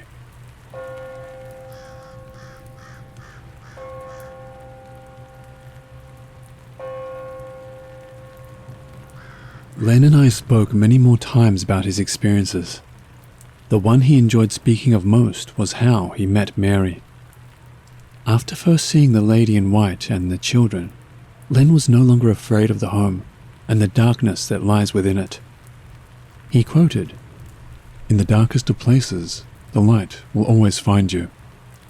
Len had noticed his tools would go missing while he was working on jobs, and then would return. Len began slowly to talk to the spirits of the children as he knew it would be them. He said he had a warm feeling and could feel them when he couldn't see them. Until he first saw Mary, he said he was sat in his office on the bottom unit. It was a normal day, Len said. The usual routine. My office door is always open while I'm in there, and from the corner of my eye, I could see a little person stood in the doorway. I turned my head and there was Mary, in her blue dress. Mary smiled at me and waved. I smiled back and asked her what she was doing down here. Mary said she was running and hiding from the other children. I told her my name, and she told me hers. I then said to Mary that she can hide in the office, but only when the door is open. The visits from Mary became more frequent, he said. I began to know her better and started to bring in old books from home into my office, and noticed she would take pencils from my office. So I knew I had to think of something better than books. That's when I bought the ball, he said whilst laughing. I know everyone thinks I'm a crazy old man in here, but I don't care. I can see a whole different world to many others, a world much more beautiful. I found out Len moved his books and toys he had bought for the children into the attic as it's empty and very big. And that's where they are most of the time. Len didn't want anyone moving or touching what's there for the children. Before I finish this, I must tell you that the children's favorite song sang by Len is "You Are My Sunshine." Thank you for listening.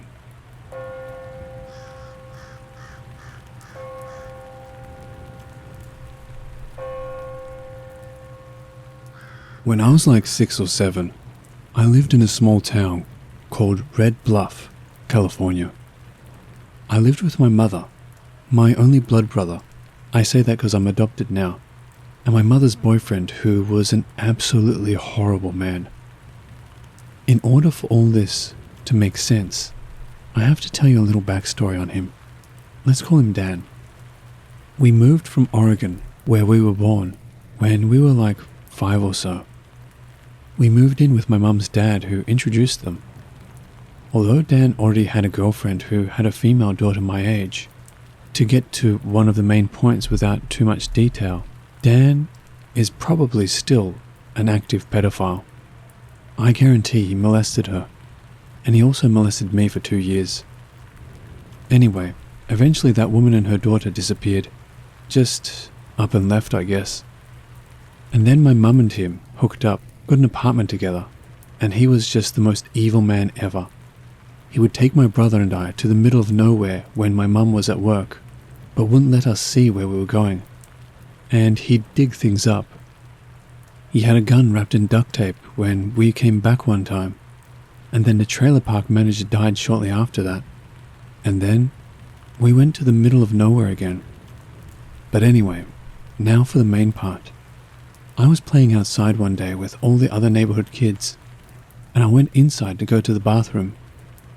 My mum was at work, so just Dan was in the house. My brother was playing outside. He said the lady next door moved and she'd seen me playing outside and thought I would like this doll as a gift. It was a Native American Indian doll. Porcelain. It was authentic and had beautiful beads in her hair, and I thought it was cool. It was about 2.5 feet tall, on a little stand thing. I was like, okay, cool, I'll put it in my room. I put the doll on an entertainment center, visible from all the way down the hall. I put it right in the middle, up against the wall. I shared a room with my brother, and it was straight down the hall, that had full-size mirrors on it, and the bathroom was a few feet in front of our door, but directly down the hall. That night, he had a thing for forcing us to watch terrifying horror movies, at least for a 5 and 6-year-old, and get off on us being scared. So during the movie, I had to go to the bathroom, so I got up to go, and the doll was standing on the edge of the entertainment center facing towards me. It was completely moved. I thought maybe Dan or Tyler got up and moved it, and I didn't notice, so I didn't mind it and put it back. At the end of the movie, when we were going to bed, scared already from the movie, we were both surprised to find the doll was standing by the bathroom door this time. I was sure that no one got up for the rest of the movie too. So my brother and I were certainly unsettled, but we went to bed anyway, putting the doll back in the same place on the entertainment center. We had bunk beds, and Tyler, my brother, had the top bunk. We also had a tall dresser next to our bed, so Tyler had something to have a light on. But in the morning, I woke up to him screaming because the doll was standing on top of the dresser at perfect eye level for when he woke up. It was small stuff like that for a while, just being in different places when we'd come back in the house, because we spent most of our days outside playing. We got grounded one time for a week, and we had this tiny wooden timeout bench that looked like a super miniature park bench, but the backrest was literally the words "time out" in cursive, and it was so uncomfortable. We weren't allowed to sleep or even lay down when we were grounded, or do anything. Just sit on the bench or edge of my bed and stare at the wall. We'd take turns sleeping. One time we both fell asleep and the doll was in front of us, and the worst part is, we were stuck in that room with the doll. I swear, I was hearing shit or something because we'd hear whispers and like something was scratching porcelain. We also don't remember a lot of that time either, which is weird. But I couldn't take it anymore. When we all had left the house to go visit Mum at work on her lunch break, when we came back, the doll was floating in the middle of the room, with his hair all twisted up and messy, and his arm was pointed at us. Its arms weren't supposed to move, and Dan saw it too. He lied to my mum. He said we made it up. I lost my shit, and when I managed to go back to the room, it was in perfect condition where it was supposed to be. My brother and I had also defaced it multiple times before, tore off its eyelashes, cut its hair, its clothes, and it always ended up in perfect condition. That's the scariest part. It always came back perfect, but this time I lost it and literally bashed it against the floor and the wall to break the porcelain. Although it would only crack off in pieces. It was filled with cotton stuff or whatever. I wanted to throw it away in the dumpster, but Dan wouldn't let me at first, and I fought him on it. I accidentally kicked him because he was flinging me around, and he threw me across the room, and eventually said, "Fine, I don't care." So, sobbing, I took the doll by the leg, holding it as far away from me as possible, and took it to the dumpster. I banged it on the dumpster a few more times and picked up as much of the glass as I could. I threw it away and closed the dumpster. I swear, I waited all night at that window for the dump truck, just watching and waiting. I thought I was in the clear for like 2 weeks. It was gone, and I finally was at peace again. I went to get my bike from an area only we had access to because Dan was the apartment manager. Maybe that's why my mum liked him, I don't know. But I went to go get it, and in the tall grass I saw a dent. As I got closer, the doll was standing without a stand, and half a bloody arm wrapped in a cast, pointing at me. I screamed and ran inside. Dan wouldn't believe me or go back there, so I had to get it and prove it myself. So I went back, and the doll was still there, but in perfect condition. I brought it back, sobbing, and I don't exactly remember what he said, but he made me go to my room, and he put the doll in our closet with the sliding wooden doors that's shut, so you can't see inside. He put a towel over the doll before closing it, and then took another towel. He fluffed it out like if you were to try and fold it, but just kept doing that towards the closet. Then he motioned it towards the top bunk and threw the towel on the bed. He told me to go to bed. It was the middle of the day, still sunny out. I said I didn't want to, and he screamed at me. The closet was still closed. I climbed up onto the top bunk and went to get under the covers, but when I pulled the blanket down, the doll was in the bed, and I started crying. He told me to get in bed and pull the covers over my head, so I got in bed with the doll, and did so. I literally don't remember a single damn thing about the doll ever since that moment. I still lived with it for a long time. The only way I escaped it was when I got hauled off by the police to go to foster care, because I finally cracked that he was molesting me to my mum. I only ever saw it once again, years later with our adopted family. At an estate sale in a giant warehouse, there was a room with lots of clothes racks, and all the way in the back of that room, I could see the doll standing on top of the shelf. I immediately turned around and didn't enter the room again. Seeing it made my eyes instantly tear up, and I felt like a ghost went through me. I told my brother not to go in there, and we stayed as far away as we could. I didn't want it finding us again. Anyway, that's the scariest paranormal thing that's ever happened to me. And I'll never, ever forget. Even though as I get older I lose bits and pieces. That's why I wanted to tell it here. It's been a while since I've told the story.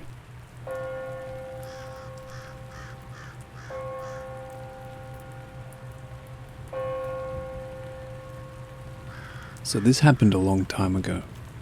My family and I love going to garage sales and thrift stores.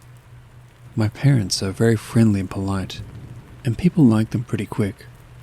So they have been offered several times to take stuff for free, and even had got these type of deals. You can have everything for free, but you have to take all the stuff. So we have ended up with a truck filled with random garage sale items. One time my mum and I were in her bedroom checking the loot of one of these types of deals. We were having a good time while sorting all the stuff. We got to a big trash bag that was filled with dolls. There was a lot of them, so I decided to just open the entire bag and put them all on the bed. So we started checking the dolls, one by one, and choosing what to keep for my sister, what to give away, and what to throw away, since most of these deals included taking some trash. But we didn't care, it was fun. We have a half bag sorted out when we get to this tumbling doll that supposedly can do flips. My mum likes it. Looks like new, and seems like a fun toy for my sister, so she wants to keep it. She asks me to test it to see the doll tumbling, but the batteries seem to be dead. I tried again now, with brand new batteries, but still no luck. After a few minutes I conclude that the doll must be broken, and that it didn't work, so I take out the batteries and place the old ones back in, and put the doll back on the bed, and we go back to sorting stuff. 15 minutes pass. My mum and I were taking a break, just chatting, when suddenly we hear this loud noise that sounded like gears and an overcharged motor. We look at the bed and the sound is coming from the doll, and right in front of both of us, the doll turns his head at me and says, "Mama." The movement was so abrupt that I even feel the bed shaking a little. My mum and I look at each other, and I saw her face turning white.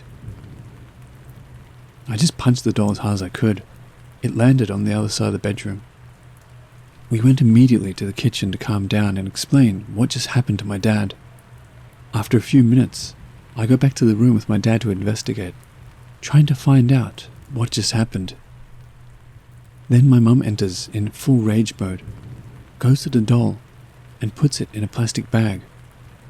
She asks my dad to take it to the trash out of the house right now.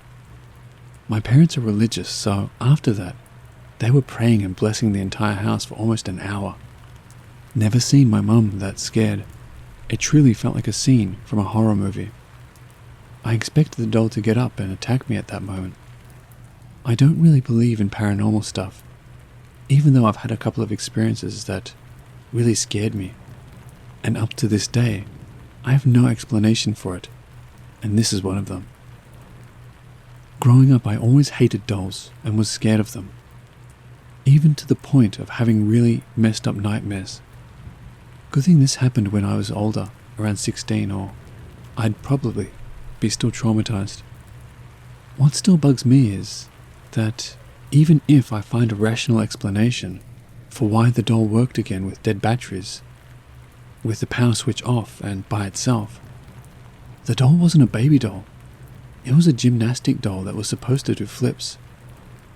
As it wasn't new and had no box, I probably will never know if this was one of its features, and I'm okay not knowing.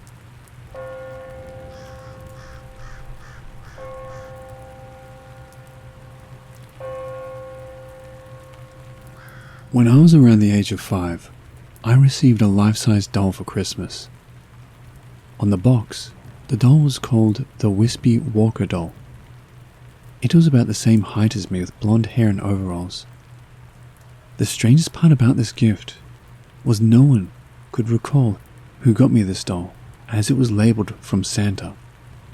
Even years later, when I asked my family who got me the doll, no one could remember who. I instantly did not like the doll because it freaked me out.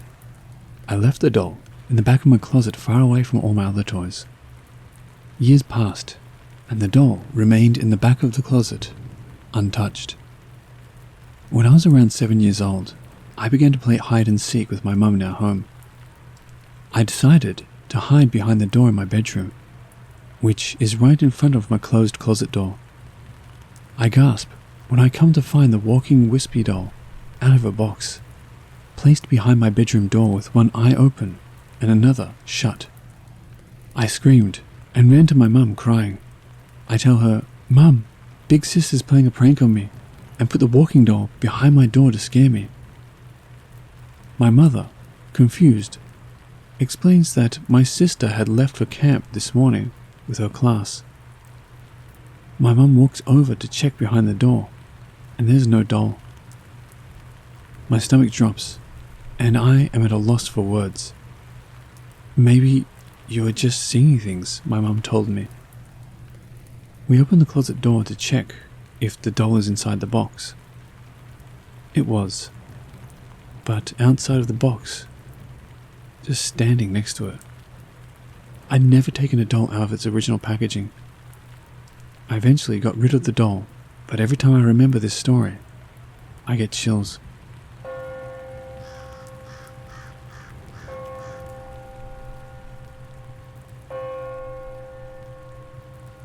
I've always loved the paranormal, even as a little girl. I grew up with horror movies and find the paranormal fascinating. On to the first paranormal experience I ever had. I don't have any photos or anything because this happened when I was in 3rd grade in 2003. And I didn't have anything to record with or even take pictures with at this time. Anyway, I was watching the 1994 version of Little Woman with my mum and grandmother in my room, when I saw movement out of the corner of my eye on my bookshelf where my dolls are. The air was off, but I could see one of the dolls' dresses billowing around her, and one of my other dolls was reaching out to her. I brushed it off as my mind playing tricks. I should mention that my mum rearranged them that day and had them all facing the same direction. Skip to the next day. I had walked out of my room because my grandmother had called me to ask me something. And I walked back in and all my dolls were turned in different directions and facing different ways. I ran out of my room screaming. My mum didn't believe me until I showed her. She fixed them again, but my room had always been off, and I had obtained more dolls from a family friend a few years later, and this is when things got weird. I have 2 musical dolls, and they would go off randomly sometimes. I started to feel like I was watched and I wasn't alone, but I brushed it off as paranoia because I never experienced anything major other than some of my dolls appearing to move every once in a while. Skip again to college. After years of dealing with minimal doll movement, something changed. I was in my room one night and I felt something breathe down my neck. It scared me so much that I didn't sleep in my room that night. My parents divorced when I was 15, and my dad was dating a girl who loved the paranormal and was also a medium. I asked her when she came over to check out and cleanse my room. The moment she stepped into my room, she looked at me and asked if there was a doll in my closet. My heart sank because a family friend had given me a porcelain baby doll that was practically life-size, but it had no eyes. That was the one in my closet, and she confirmed that was the one she was getting negative vibes from. She prayed over my room, saged it, and I still have the rose quartz in my room that she gave me. I got rid of the majority of my dolls and don't feel anything in it. This is just one of many experiences I've had and thought I would share. I still constantly check my bookshelf just to make sure. It's been almost 2 years since I got rid of my haunted dolls, but I don't think I'll ever forget.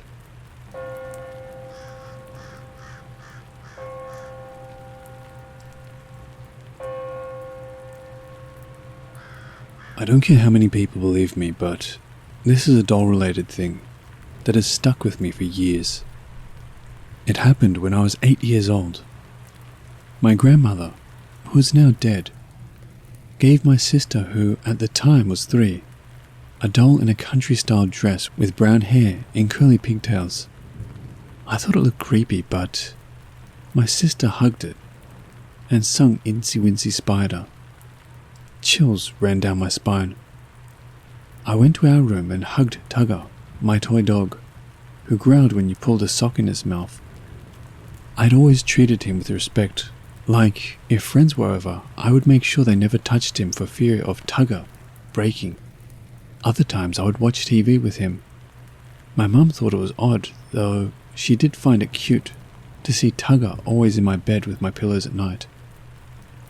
Around the 6th month of this doll being in my house, I had to get up at 2 in the morning to pee, and I heard a creepy song coming from the doll as it walked up the hallway. I froze, too scared to scream or cry, when suddenly I heard growling coming from behind me. I thought it was coming from my dog Toby, who knew how to open the back door, but quickly realized that Mum had locked it. Scared, I turned my head to see Tugger in the hallway. It was then I ran and covered my head. I heard them fighting. How no one else woke up, I have no idea. I must have fallen asleep, for I awoke to Mum asking me why I was under the covers, and told her, but she didn't believe me. I thought I must have been dreaming, but later that day my sister came up to Mum with a doll in hand, saying that it no longer worked. Around the same time I noticed a scratch on Tugger's eye. I knew it was real, and my mum was stunned in the following years. Several bad toys have been chased off by Tugger. I am now 27, and still have Tugger. His voice box no longer works, thanks to a washing machine mishap at the hands of grandmother. I still love him. He is now always in my bed, by my pillow, keeping me and my family safe.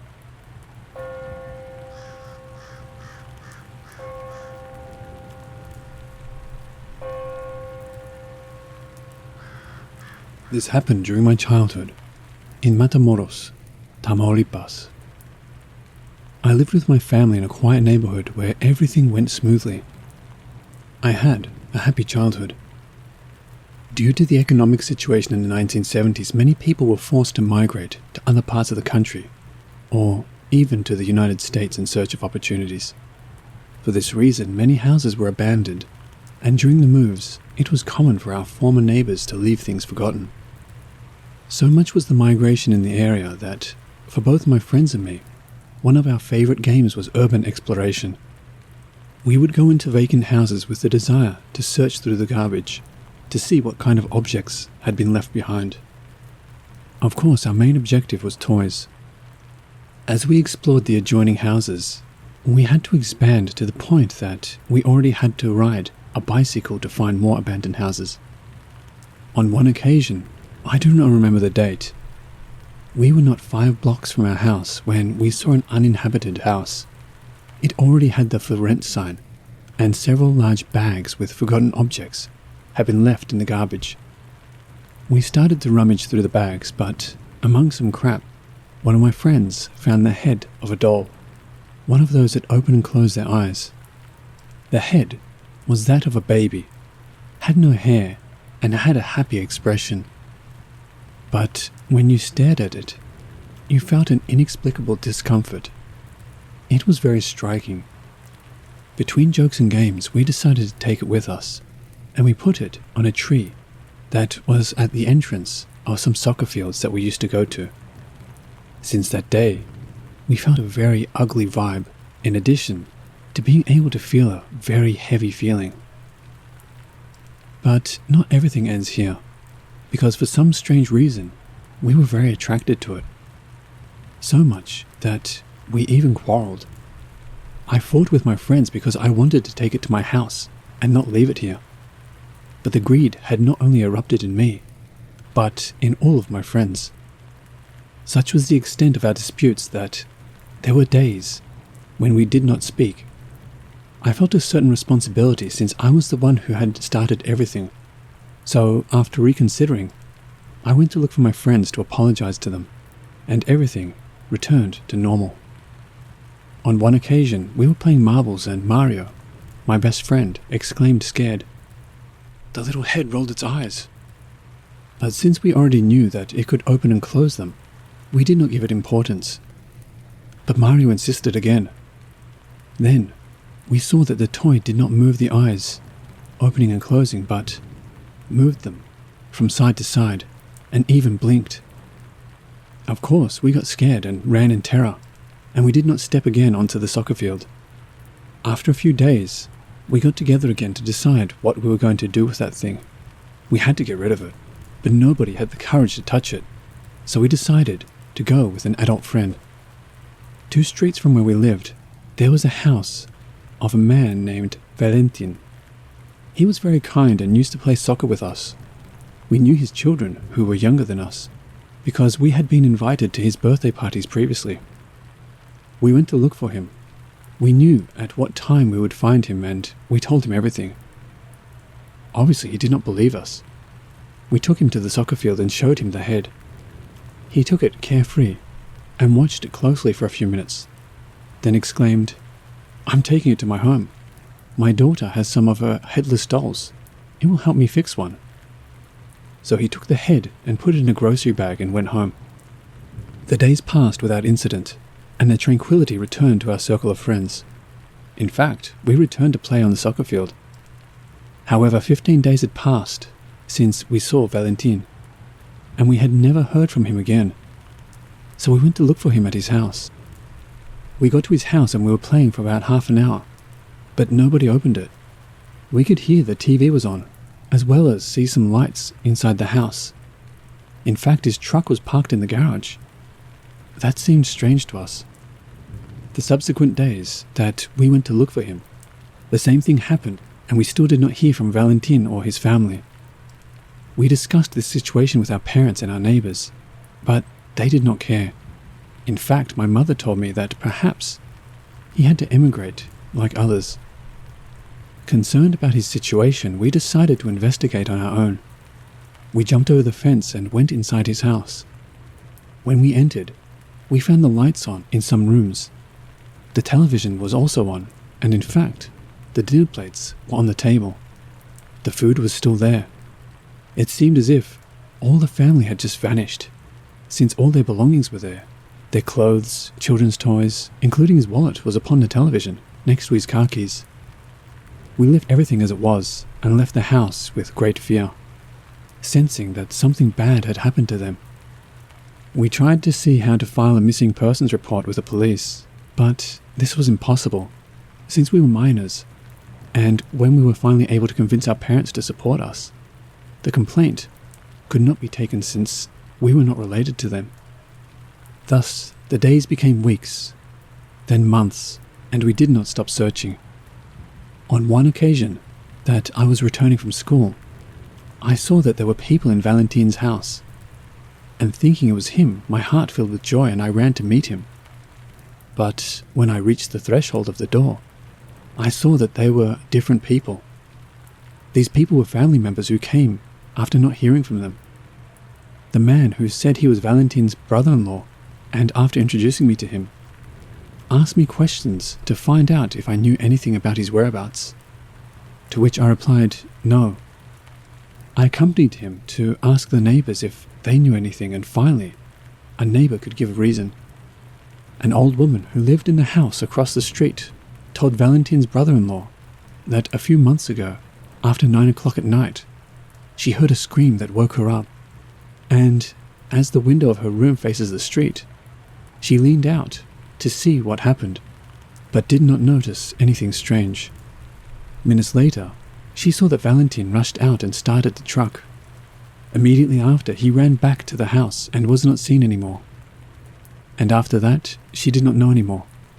The woman said that the car's engine was on all night, and around 1 in the morning she heard that the engine was turned off. When the lady went out to carry out her morning activities, she saw that the truck was still there, and when she heard the television turned on, she thought that everything was continuing normally. But since then, she has never heard from Valentine or his family. With the passage of time, Valentine's house also became an uninhabited house. For respect, we never got into it. However, other people did, and they started taking things. First, the truck disappeared. Then the appliances, furniture, and so on were stolen, until it was completely empty. Over the years, the property was auctioned off, and new tenants came to live. My friends and I grew up, and each one made his life. But to date, I have not stopped wondering what happened to Valentine and his family, and if that doll's head had something to do with their disappearance.